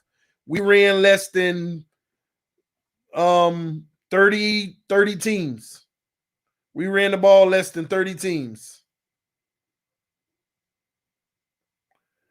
So our run game was pretty bad. Our run game pretty much overall, you could say our run game is like 25th in the league. Passing the ball, 11th in the NFL, passes per game. So that's that's not bad at all. 11, that's good. Yards per game, we were 4th. Completion percentage, we were 25th. Pass play percentage, 7th in the NFL. 62% of all plays were passes.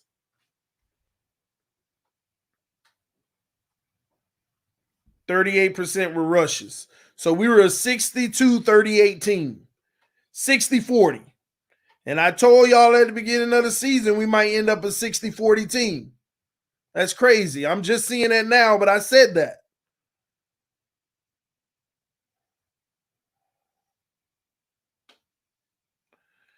Uh 22nd with interceptions. QB sacked, we were 9th. 22nd for Jason Sanders and field goal kicks at 83%. Turnover margin, we were 28th in the NFL, which isn't good. We didn't get as many turnovers this year. Giveaways, we were 13th. Takeaways, we were 29th.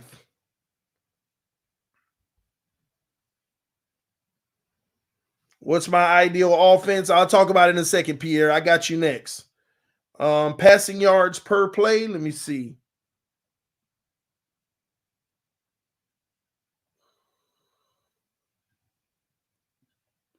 I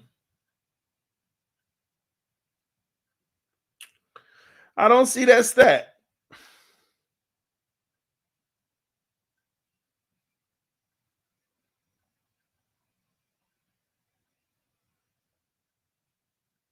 Oh, wait, here we go. We got yards per play, but not passing per play. 6 yards per play on offense in general. We were third in the NFL. So we got yards. And that's again the big play.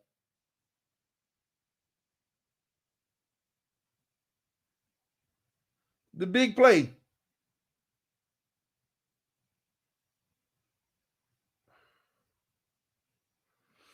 Penalties, we were 29th in the NFL.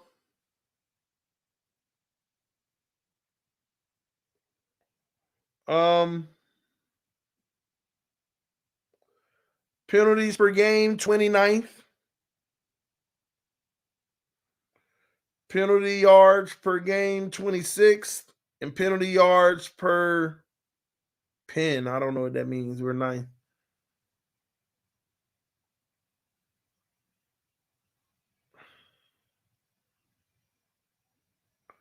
Yeah, give me 1 second. It's one last stat. I want to know what it means. Oh, time of possession percentage. Excluding overtime. 48.75. We're number 25 in the league. In time of possession. All right, so somebody just asked me, what is my ideal offense? I don't have an ideal offense because that would depend on the personnel. So I can give you an ideal offense right now, and we don't have no personnel for that. So I'm going to assume you're asking, what is my ideal offense for this team and the personnel? My ideal offense would be a spread offense. I think that a spread offense is ideal for our personnel. I want Tua in the shotgun 85% of the time, seeing everything in front of him, what's coming from every direction. I want it spread out so he can better identify where a blitz is coming from. And if he can't identify when it comes, he can hit his hots and alerts easier. So I'm 4 and 5 wide all day with Tua. And let him throw the ball 65% of the time.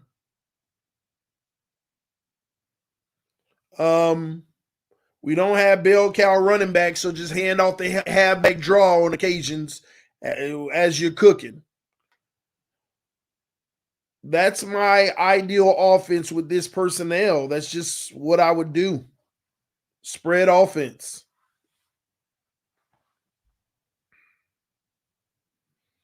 Hopefully that answers it. Competent quarterback. But I'm just saying, I just like Tua in that system better. That's just me. I like him in that system better, that situation. Much better. But yeah, so our offense, technically, points per game is the main stat, and that's 11. So back to the original point that I was trying to make. Fangio, I do not believe is a McDaniel hire. Of course, McDaniel, yeah, let's get Fangio, but I don't think that's a like, hey man, I want Fangio. That's who I want to go get. I think that was more of a, the higher ups. Fangio's there. I think this can really help. What do you think, Mike? Yeah, he's a great defensive coach. Blah blah blah. I think he's along for the ride because Fangio is a threat. Fangio has head coaching experience. He probably making more money than you right now. Also, think about it. Mike McDaniel can be gone after this year. Imagine Fangio having his defense running top 5 and the offense regressing. Some of y'all think this offense is going to get better. It might, but it might decline. It might decline. Imagine winning 8 games and you got a top 5 defense and your offense goes from 11 to 22. Man, 11 to 16. I don't care. Regression and you didn't make the playoffs? Imagine that.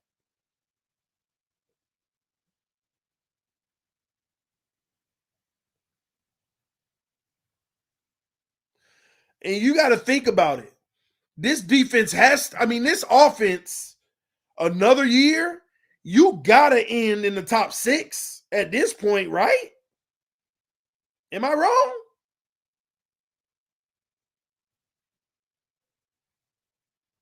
You got to end in the top 6.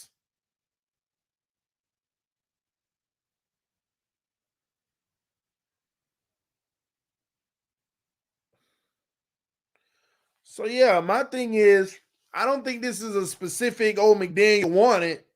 I think this is just what everybody in the front office knows is best for the team.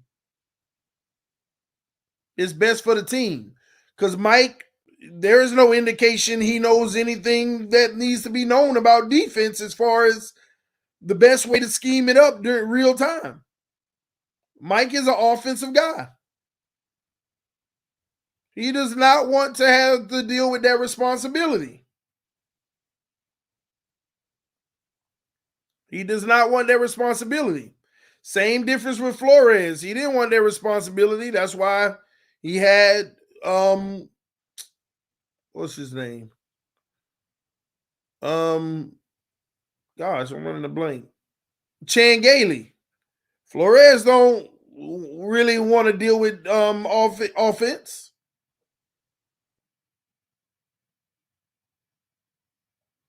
So yeah, I just think that this year the offense is going to need to produce top 6 numbers. If they get a better, if they get some O-line help and get some good running back depth, they should be top 6. If they go into war with less than they had last year, they don't do much on the O-line, maybe a mid-range player. No, you got to do better. If they don't do much better on the O-line and they bring in running backs that aren't as accomplished, and they're not even that much accomplished, but that aren't at least what we had, then they still got to at least end up 11th. You cannot, at the end of the day, you just can't have a fall off in any scenario. You cannot have a fall off in any scenario. You can't end 12th. You can't end 13th. You can't end 14th. You have to not have any fall off on offense.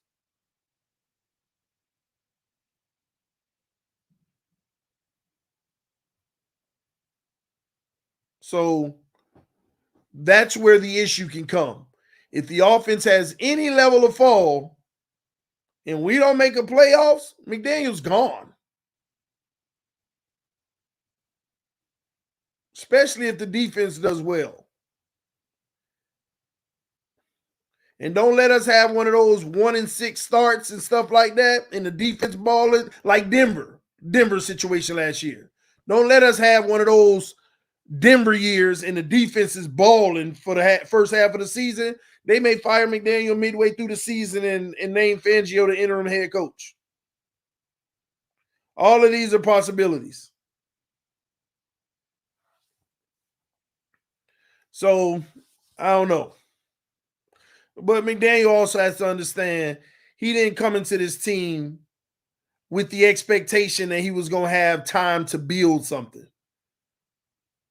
It was hey, we got to get with the talent we have and the talent we bringing in. You got to hit the ground running. We not and did he hit the ground running? I'm not gonna say he did or he didn't. He right there in the middle for me. And when I say hit the ground running, I ain't talking about the first few games. I'm talking about the season. This season he had isn't hitting the ground running. It was fair, right in the middle. You had ups, and downs. 5-game win, 5-game lose. 3-game win, 3-game lose. But the one thing that has to happen this year is gain. There ain't no scenario that's acceptable not having gain. You have to gain. No scenario is acceptable. I don't care who get hurt or whatever happened. It is what it is. You got to have gain this year. Because when you think about it, it doesn't matter. It doesn't matter even if you have injuries. It's going to be telling. Tua get hurt. Once again, he ain't the guy. So you can't use that because that'll just mean he not the guy. Armstead get hurt again. Well, we know that you should have already prepared for him to miss 4 games a season. That's something that's already you should expect at this point.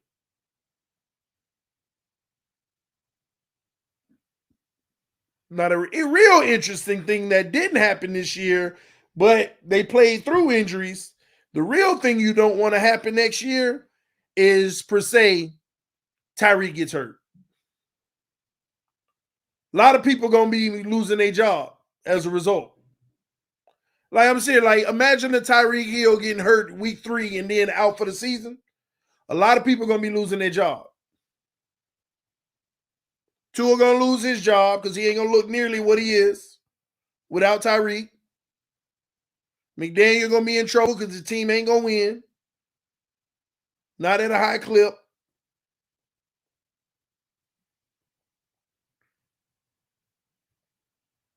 It could be a total makeover just from one player. And this is why we got to stop being so heavily dependent on him. We need to run an offensive system that isn't so heavily dependent on giving Tyreek 15 targets a game.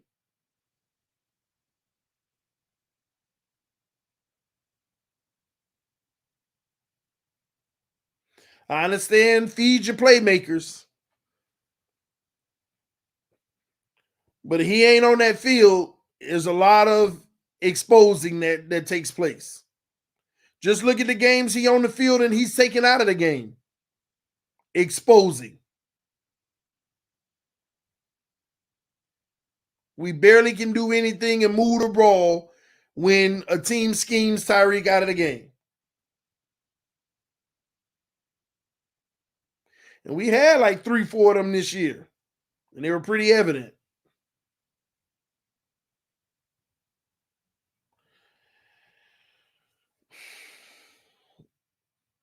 We going 10-7, and with whoever the backup QB is in the playoffs next season.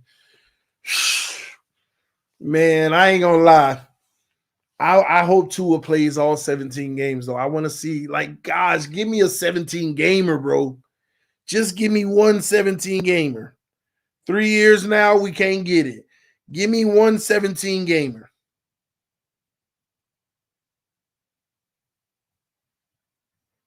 One 17 gamer, man. Tua. Give me a 17 gamer. Because I'm going to tell y'all now, I don't care what it is. He can have a sprained ankle and be out 1 week. Another injury, I'm just over it. I've been over it. I've been over it 10 times now. I've been over it 10 times now, man. Just give me a 17 gamer, man. Please. I just don't see it, TD. Man, listen, just give me 117.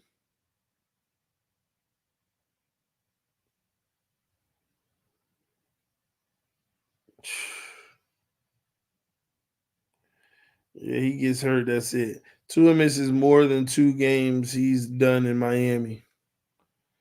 I don't know, man. I don't know. Chris Greer, I don't know, man.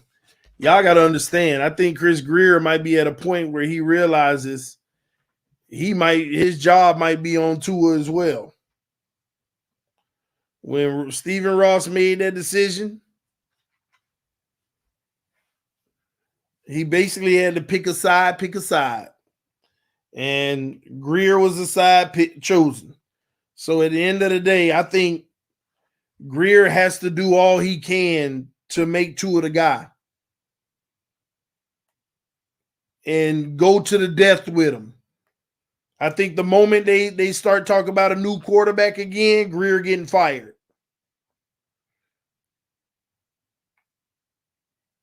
I think that's what's happening.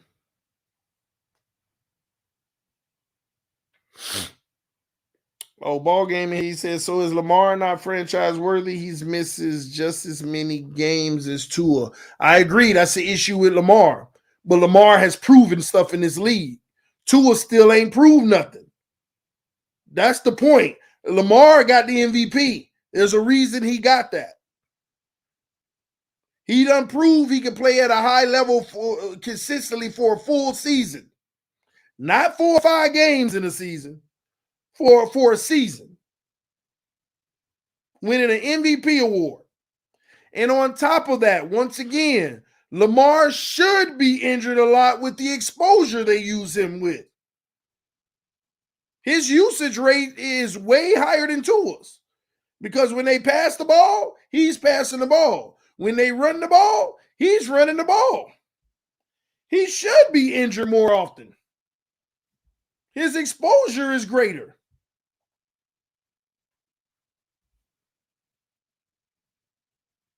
So at least I know I got a guy who has proven he can play at a high level consistently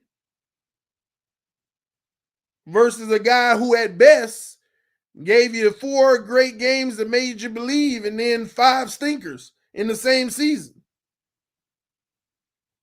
Lamar actually won the MVP because of consistent level of play.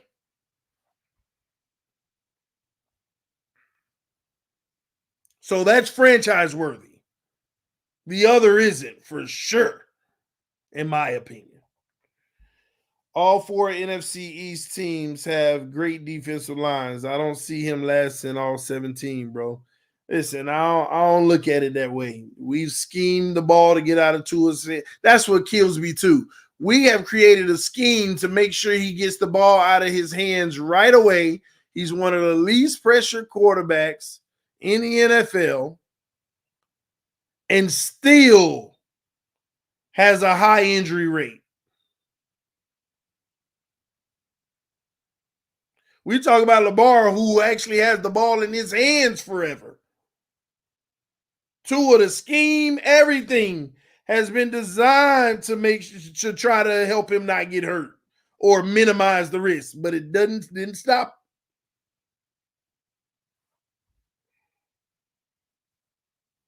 And let's just be honest. Let's be honest. At the end of the day, with Tua Tagovailoa, some of these concussions are on basic hits that most quarterbacks get right up from. Let's just be honest. I'm not saying he's more prone than anybody else, but a lot of these quarterbacks are getting these same hits are not concussions for them.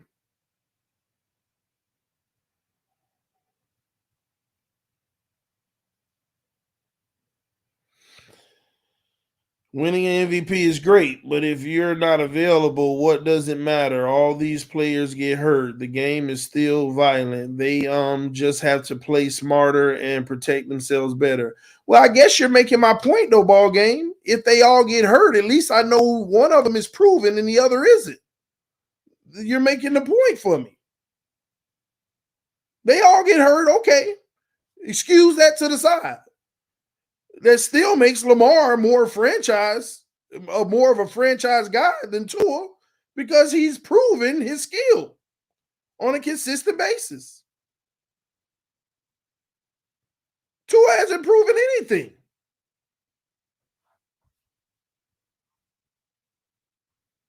At all.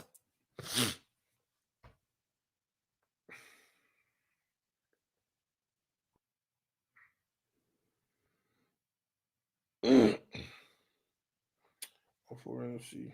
But I'm not going to sit here and say Tua just because he plays certain opponents going to get hurt.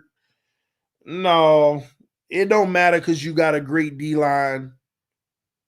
That's not going to be the determining factor of whether you get hurt because Tua get hurt playing the worst D lines. It's just a matter of these routine hits. Can he? I don't know. I don't know.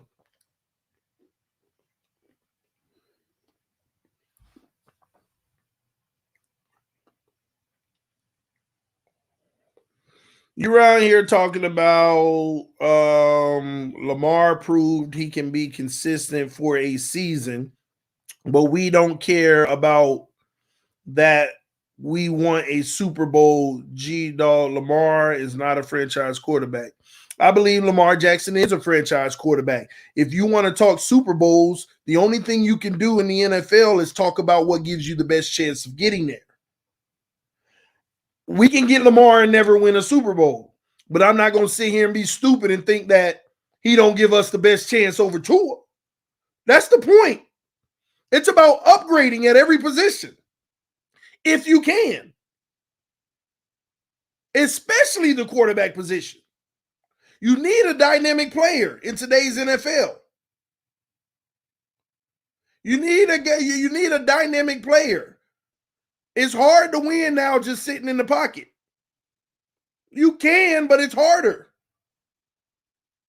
The future of the NFL is dynamic players fighting for that Lombardi on Super Bowl weekend.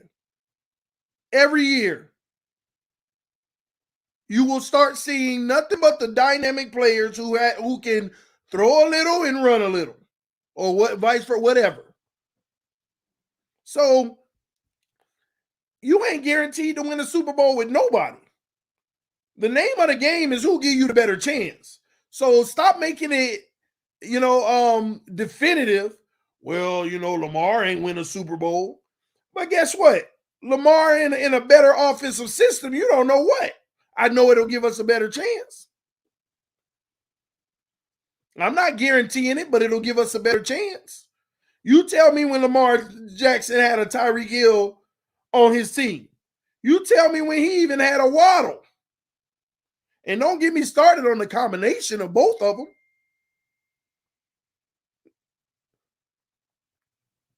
So if you saw the improvement in Tua this year as a passer, if you saw that improvement, imagine what Lamar's improvement might be as a passer, and he still got the legs to run for 6, 7, 8, 9, 1,000 yards. Way better chance of winning the Super Bowl. See, y'all think that Tua's growth is only exclusive to him having Waddle and Tyreek. 90% of the quarterbacks in the NFL would have a career year if they had those two.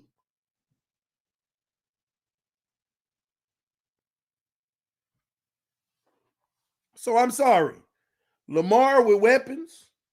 And the one thing I can tell you about Lamar Jackson, he ain't got to worry about anticipation because he got the arm to be able to process and say, yeah, let me get it down there now.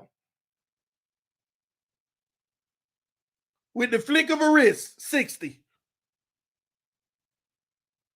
You ain't got to worry about the slowdown all the time.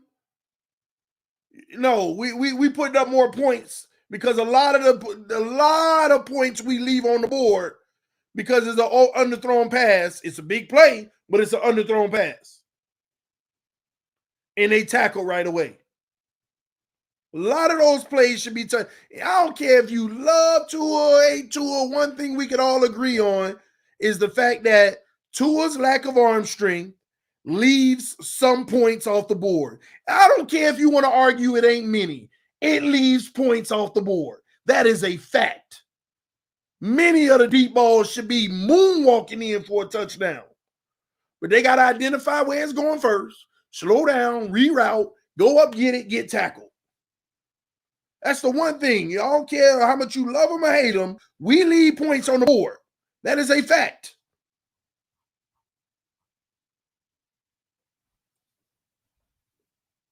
Straight fact.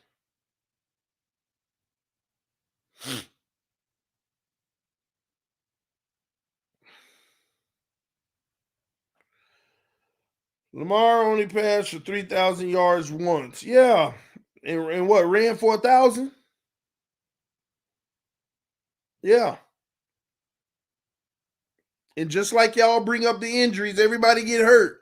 Most of them seasons he was injured, he would even have more passing yards.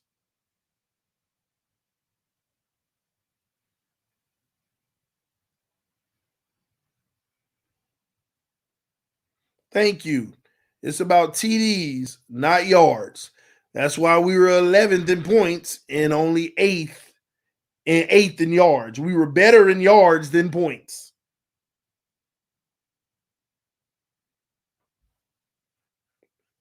Yards per play, third in the NFL, but points put up 11th. Still good. But I'm gonna tell you now, if Tua didn't have if Tua arm strength was better, easily top 5 in points. Easily. See, do you watch the Pro Bowl? Yeah, I watched the later part of it. I started watching when it was like 21-15 is what I saw.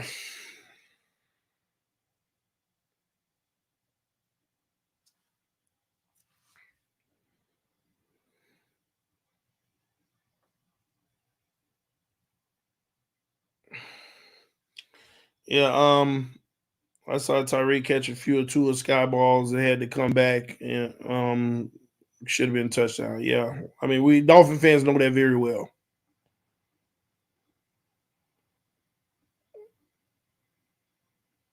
I wonder whose fault it is why the Pro Bowl is flag football now. Y'all stop. That ain't Tua. They've been playing on making that flag. I think they don't want nobody getting hurt, period. That's why even that hit Tyreek took. Nobody wants to see that. Let me see. 11th in points and 24th in opponents' points given up. 24th. We're not sitting here debating on whose fault for the wins and losses. That's not what we're doing. We're not here trying to say, "Oh, the defense gave up." So yeah, that's not what we're doing. It's not what we're doing at all. We're just talking about the offense specifically.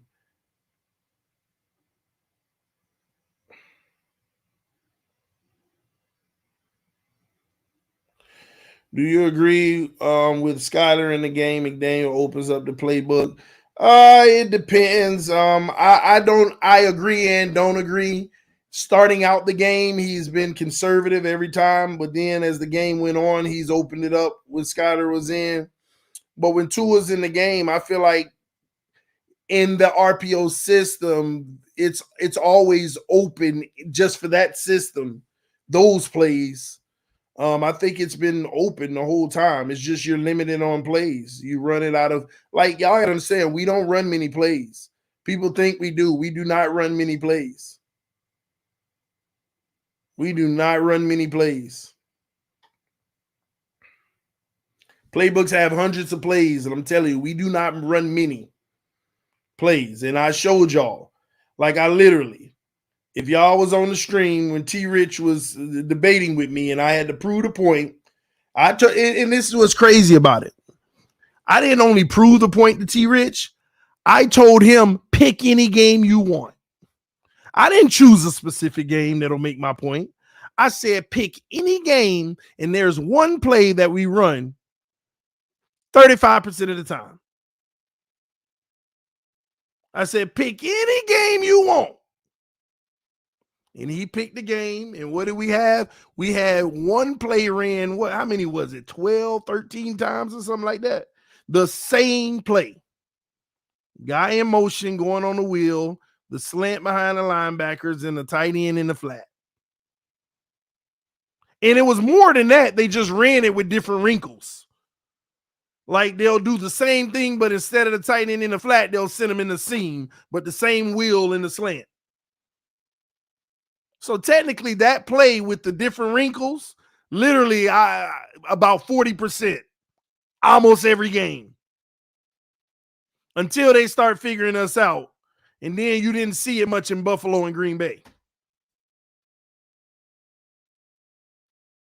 So we don't run many plays with Tua.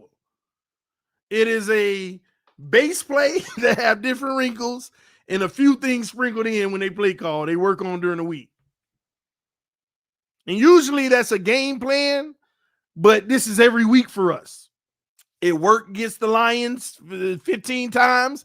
It worked against the Bears 12 times. It worked against the Browns 12 times. And we just kept doing it every week. Kept doing it every week.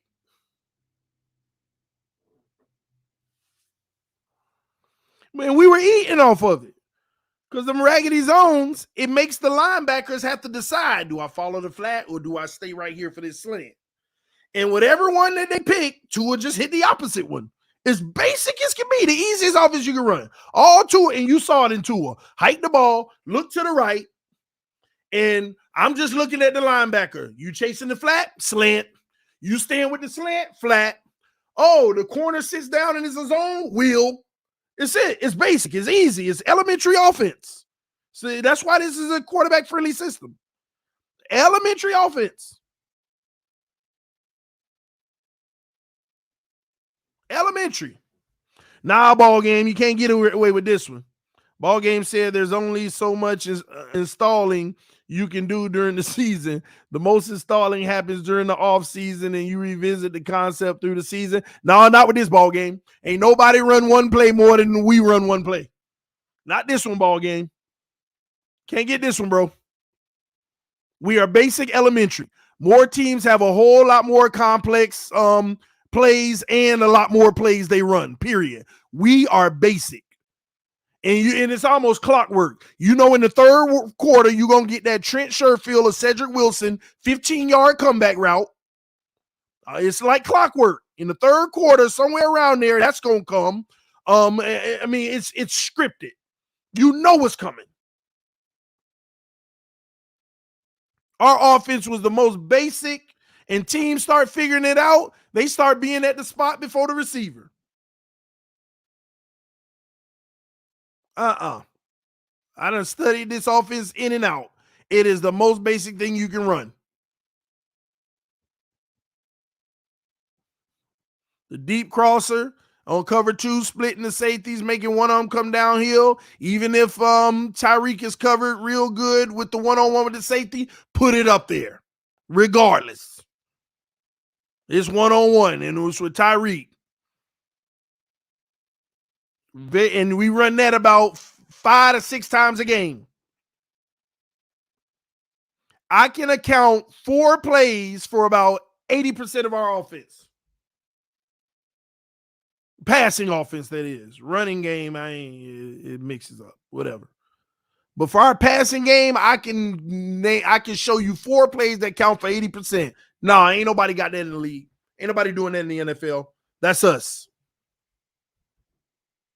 That's us. That's the Miami Dolphins. And as long as you in a raggedy cover 2, all of them won't work. And what do most teams play? Cover 2. You're going to get 10 to 13 games every year where the team is in cover 2 zone for most of the game. Every year. Every year you're going to get that. 10 to 13 games of cover 2. Let's just run it every year. And this is why when you run into them big boy teams, them one-offs, we look, and this is what y'all need to understand. This is more proof. It ain't that you struggled and it was a tough game against those greater teams, right? It was absolutely night and day. There's your proof. It wasn't like you looked so superb versus the Lions. Like you were 10 out of 10 versus the Lions. And then you played San Francisco. It was a tougher day and we were a 7.5. No, you were a 2. Night and day. There's your proof. It ain't that what you got. No, there's your proof. It ain't like, oh, today we didn't execute as much. No, just pure night and day. Teams running that raggedy zone like the Lions did, like the Bears did, like the Browns did the whole game. 10 out of 10. and you change the defensive scheme to man or press coverage or linebackers playing zone, but they getting more depth, night and day. It wasn't a 6 game we just struggled today. No, night and day. You were 2 or 3, 4 at best.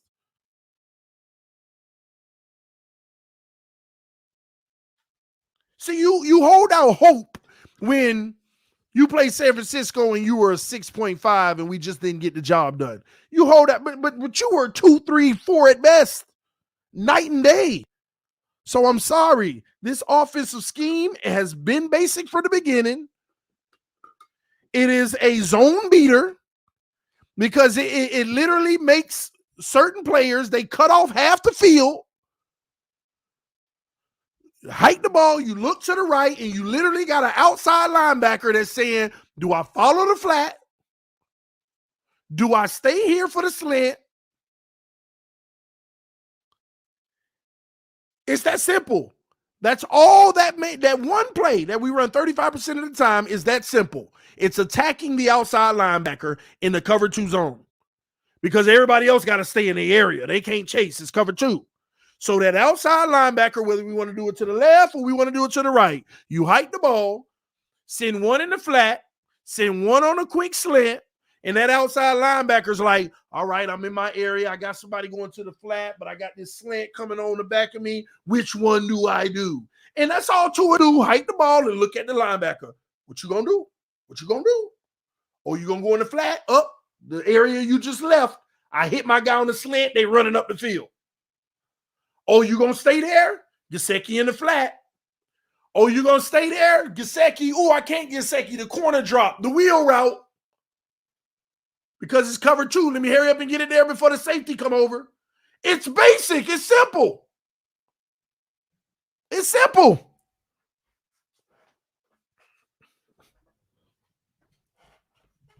It's a zone beater because of the scheme. I just explained it, Ken. It's a zone beater because of the scheme. Think about cover 2. Think about what cover 2 is. You got your 2 safeties. You got your 2 corners. You got your 4 on the line if they run a 4-3, cover 2, and you got your 3 linebackers. So think about it. 4 guys rushing. Linebacker over here has that area. Linebacker here has the middle. Linebacker here has the right. Safety's helping. Corners out there. So when you hike the ball, you're putting 3 players in the area of 2 defenders. That's what's happening. And the safety's too far back. And most of the time when you snap the ball, they bail it anyway, just in case Tyreek going on a deep crosser. So when you snap that ball, all you got is that linebacker in that corner. So who gonna guard the guy in the flat? If it's the linebacker, now you got the little slot receiver wide open, right? I mean, you watch the games just like me. Don't Tua hit you right away on that slant? Right away, and they rip up the field? Especially if they get behind the other 2 linebackers that's over there in their zone. Think about it. It's nothing but scheme. Tua just has to read that linebacker. If he go that way, put the ball in that spot, your receiver's on the way running. If he stays, hit the flat. If he stays, while you're about to hit the flat, make sure that corner ain't dropping. Because if they are dropping, then you got the wheel that was already in motion. You got the wheel route.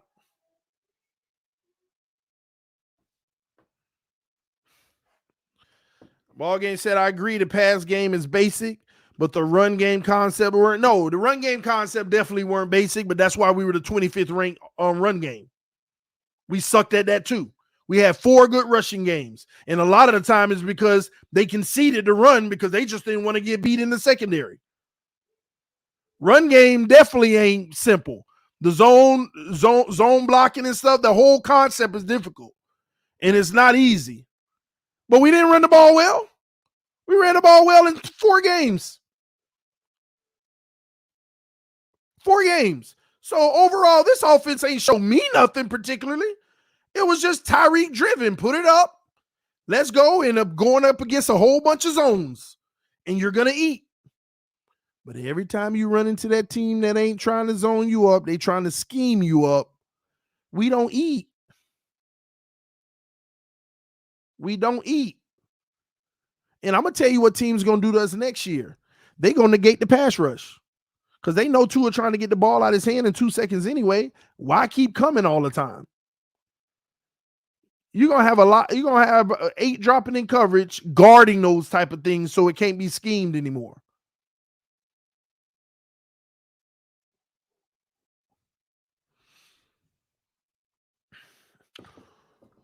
Who won those 8 games? What 8 games? The 8 games we won? The team? But I can go through the 8 wins. The first win versus New England was strictly defense. Our offense barely did anything. We held them to 3 points. Our defense balled out. Our second game was Baltimore. Tua got himself a good old victory. Started out rough, threw them 2 picks in the first half. Looked like it would be about to be one terrible days, but that fourth quarter, Tua won that game. Nobody can tell me different. Tua took a game. He took a game. Yeah, that's what I'm talking about. Now, let me give me a few more of those. Buffalo game, the third game was a team effort overall. So right now, we got, matter of fact, we can keep tally. We can tally this up. Defense, 1, Tua, 1, team, 1. That's where we are 3 games in. All right, who else did we beat? Pittsburgh defense. Done but it. Tua was terrible in that game. I win no team wins ball game. Stop that. Pittsburgh with no team win. Stop that ball game. Come on now. We all watch some games. and Baltimore with no team win. I mean, I give you Tyreek and all that, but nah, Tua lit it up. I gotta give him his credit for that. All right, we had 4. What else? Who else did we beat? Lions, Tigers, Bears. You see, this is where it's tough because this is where ball game is making a point. Tua played flawless in those games, but again, schematic, and the team played great. But I want to give it to Tua anyway. I don't care. He played good. I don't care that it was a team win. I'm giving Tua credit. That way, when we end up with the end result, nobody say I'm being biased. We're going to give all 3 of them to Tua, even if they were team wins. Now, the first Buffalo game was a team win, though. Tua don't get that. All right. Then the Houston game, team win. Team win, Tua, the whole team as a whole, and it was Houston. They were bums. Yeah, I know it's a team game, ball game, but we indulging because it wasn't a team game when we played. The team didn't have any implication versus Green Bay because we can go to who lost what game. And there ain't no team in a lot of these losses this year. That's a fact. Well, there is some, but I'm sorry. There ain't no team in that Green Bay game whatsoever. There ain't no team in that Chargers game. There ain't no team in the San Francisco game. You can keep saying it was a team. Okay, it was a team lost in that Buffalo game, the second Buffalo game, maybe. But the rest of them, it wasn't no team loss. Tua lost them there. But anyway, we talk about wins right now. And Tua leading the way right now in wins. All right. Dang, that's 8 games right there. But Tua didn't win anymore. We actually got 9 wins. So the Jets game, that belongs to the defense.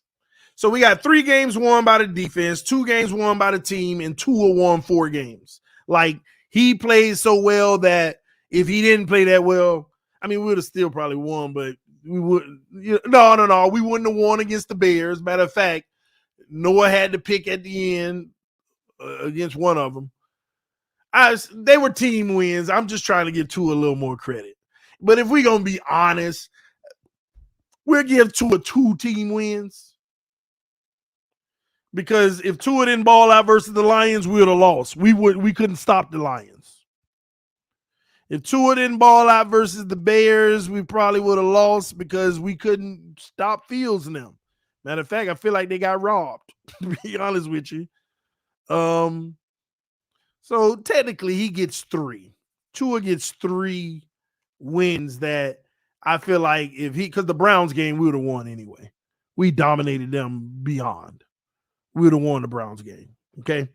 But I got to give Tua 3 wins 3 wins for Tua, 3 wins for the team, and 3 for the defense. If you want to force me to break them out. If you want to force me to break them out. Now you want to go to the losses? Why we lost? That'll be an interesting one. Let's do that one. All right. So when did we lose? Bengals. I gotta ask y'all, why did we lose the Bengals game? We were already losing when he got hurt. We were already losing when Tua got hurt. We're going to say a team loss. Can't say the man the reason we lost, he ain't played the whole game. He might have Baltimore'd us again. You never know, right? But he wasn't playing great. But I'll just say it's a team loss. Team loss. Yeah, team loss. I'm going to put it on the team. What else did we lose? What else? The Jets game, coaching. That first Jets game, he got Teddy. According to him, he had Teddy ready for that game. Skylar wasn't prepared as much, but coaching, that falls on you.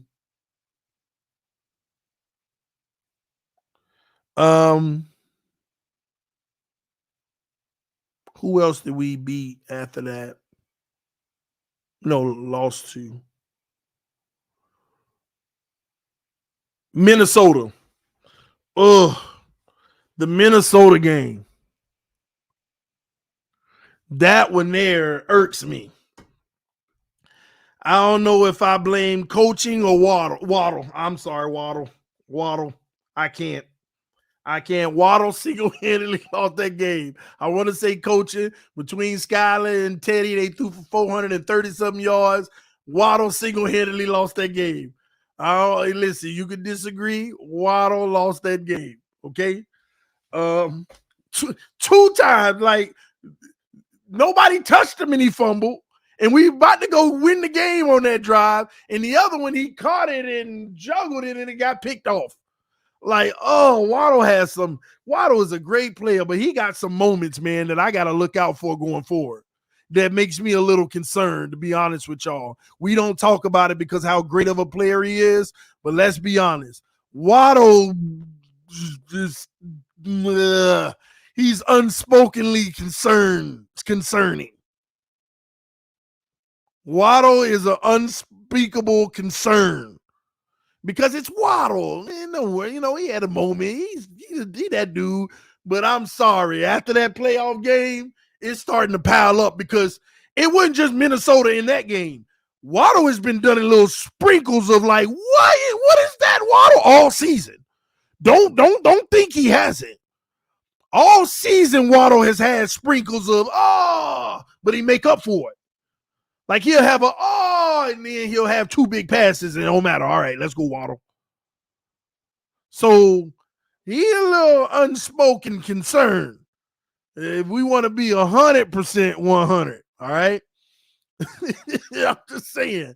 And I still give him the grace right now. He that dude. But I'm telling you, you have another season where you unspokenly, it's starting to be spoken. Because them 2 big games, guess what? That Minnesota game, we wouldn't have been having the drama late in the season that we had. We would have already been in before we played San Francisco. We may have not have known it yet, but we would have been in. We would have already been in. That playoff game, oh, man, you still can't convince me we shouldn't have been in that second round. With the rookie that was making mistakes. I'm just saying. Anyway, let's get back to the rest of the week, the losses. All right, so that was Minnesota.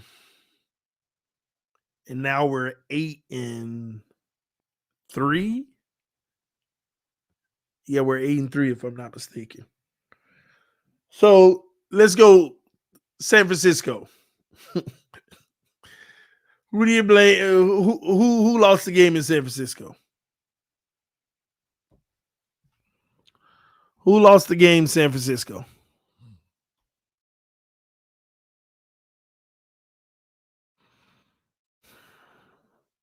I'll let y'all decide.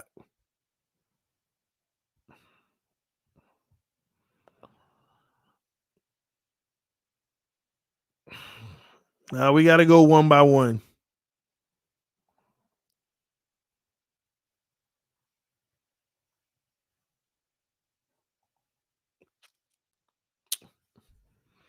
Backup punter, gravity.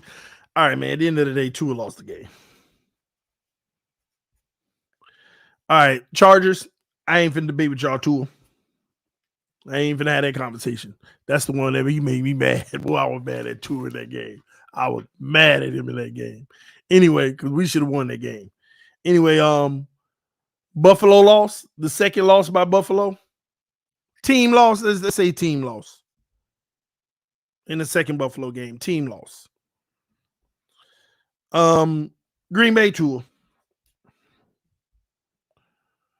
Patriots. I don't even remember that. That's the most blur game we had all season. The Patriots, their last Patriots game.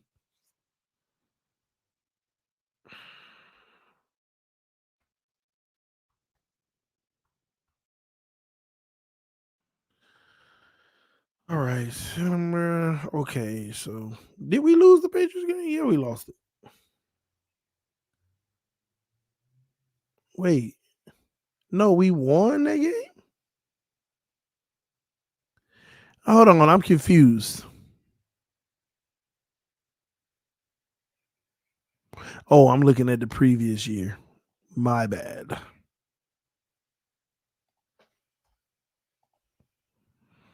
I'm looking at the wrong year.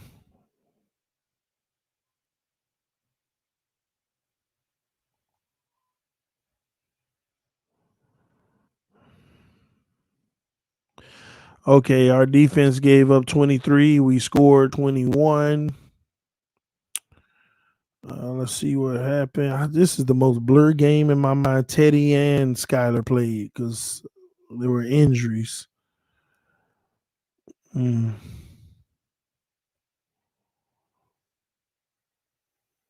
Mm.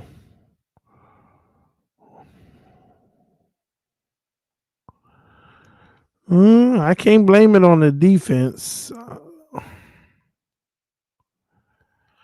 There you go, right there. That's a stinger right there. Who threw that pick six? I see a pick touchdown. Who threw that? Interception touchdown. And we were up 14-10, and they went up 16-14. And that's when Teddy get benched there? Yeah, Teddy got benched after his pick six, and then Skylar threw a pick on the next drive. So it was just a bad 2 drives in a row. But the defense had Skylar's back. We didn't give up nothing. Then the defense gave up a touchdown again. Skylar goes and scores a touchdown. And we're down by 2. And 2 plays, negative 2 yards.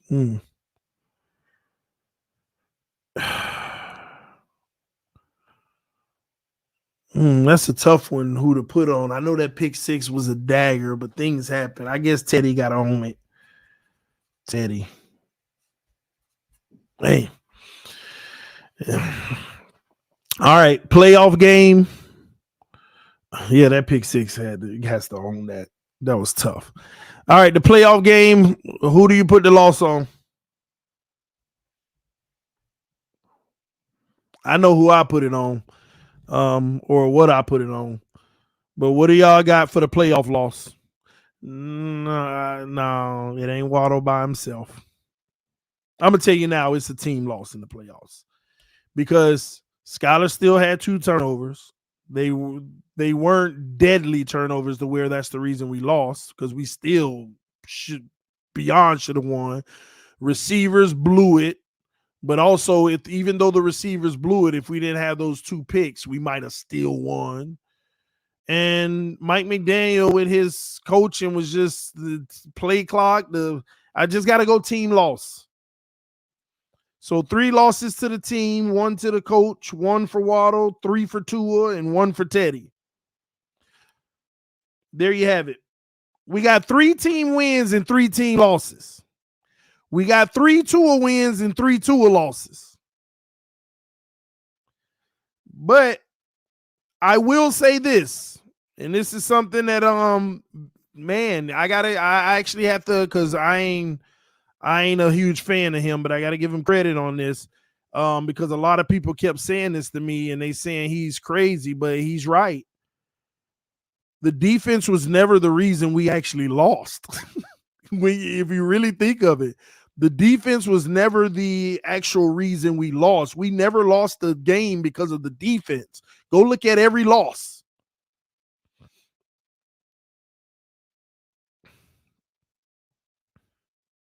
We never lost because of the defense.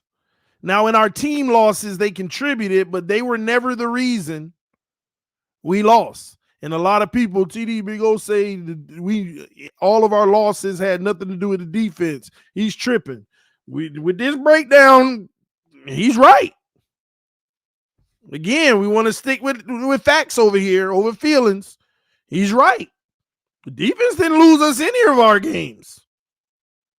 They may have contributed in 3. And I don't even know about that because,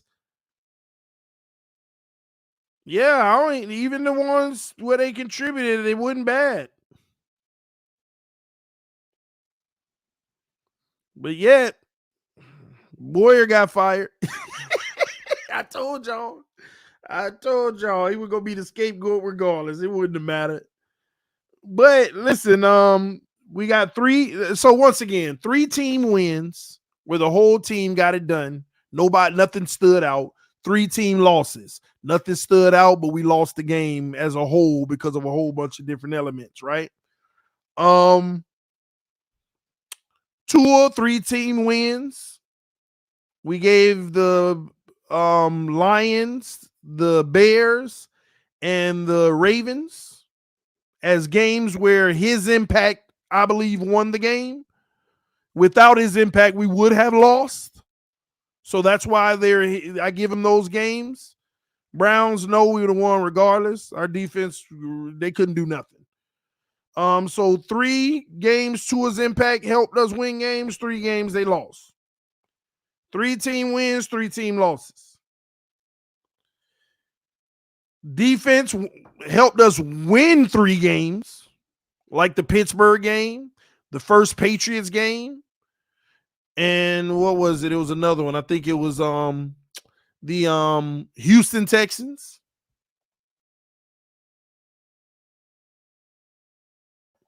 And that was all your wins right there. But losses, you got Waddle with 1 off. It doesn't matter because it's a 1-off. But he owned that 1, boy. And Teddy a 1-off. And coaching was a 1-off. But there you have it. That's your breakdown. That is your breakdown. TD capping right now. In regards to what? What am I capping in regards to? I don't get what you're saying. I think we all saw this together. This ain't me being biased to anybody on here. Anyway, there you have it, man. I'm 2 hours, 40 minutes in. I was supposed to do 2.5. I'm about to get out of here for right now. I got to take care of some business, and then I may go back live on All Sports, talk about some of the things that's been happening in the sports world as of lately. So if you want to go subscribe to that channel, go ahead and check it out. I appreciate it, guys. Thank y'all for tuning in with me right now for this stream. But we're going to pick up from this conversation because it's very interesting when you talk about the reasons why you win and the reasons why you lose. It's very interesting of a year when you look at the breakdown. And it shows you who has the impact and who doesn't. Defense won the Jets game, right? Yeah, we already had that on there. Defense won the Jets game. Well, that's probably another one. So, but some of them we had team win. Matter of fact, we should take one of the wins away from team and put it on the defense. No. It was a team win in Houston. That was a team win. The offense did enough. Definitely did enough. So yeah, I got it right. So take away the Houston when I said that, and I meant to say the Jets game, the second one. I'm capping that the defense didn't lose games. That's fine, bro. Just name the game that the defense lost. That's all you have to do. It ain't that serious to me. If you think I'm capping, I'm not lying. It's just what I believe. So tell us what game the defense lost. That's all you got to do. That's simple. Real simple. What game did the defense lose?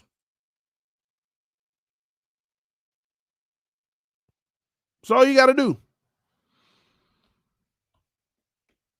That's all you got to do. It's that simple.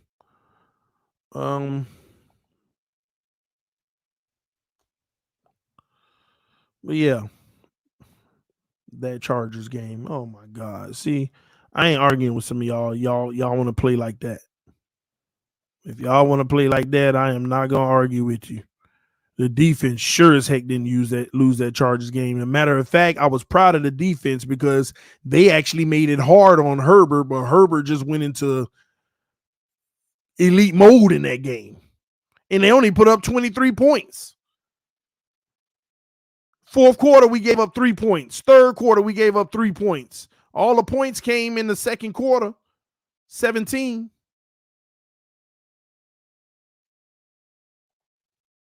It's that simple. First drive of the game. Turnover on downs by the Chargers. Second drive, which was in the second quarter. We pushed them to the second quarter for their second drive. 3 points. They got a field goal. Then we punted the ball after a -9. They had a 5-play, 43-yard touchdown. Let me see. Where was the big play? There was no big play. They started out. Hold on. They already started out in field goal range. On their first and their second drive, when they scored a touchdown, they were already on our side of the field. Next drive, they punted. Drive after that, that was their best drive of the game. It was a 13-play, 90-yard drive. Okay, they gave up one big drive. 17-7 at that point.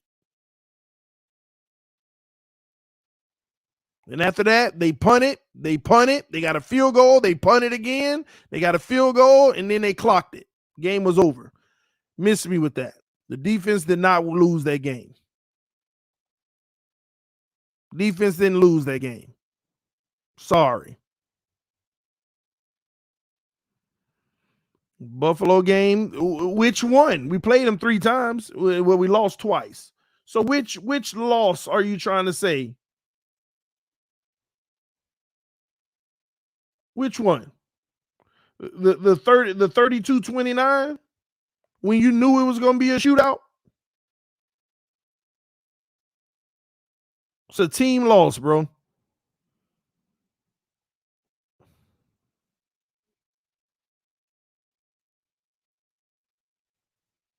Same game when it quote unquote starts snowing.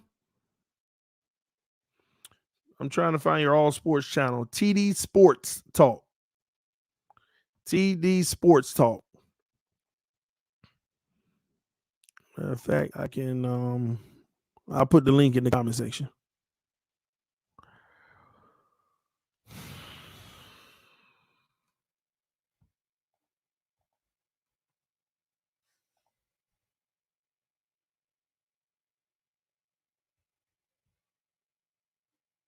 All right, I just put the link.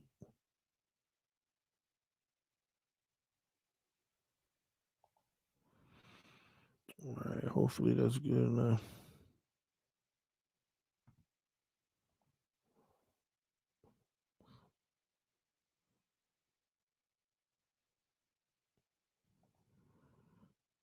All right, let me close that. All right, cool. Anyway, man, I'm about to get up out of here, man. Like I said, check me out later on TD Sports Talk. We're gonna be talking some of this, some of that, some of everything around the league. All right. If you follow basketball as well, things in regards to basketball, Kyrie getting traded, all that good stuff. So love y'all, appreciate y'all. Thank y'all for tuning in. I will see y'all later. Again, thank y'all so much. Peace. I'm out.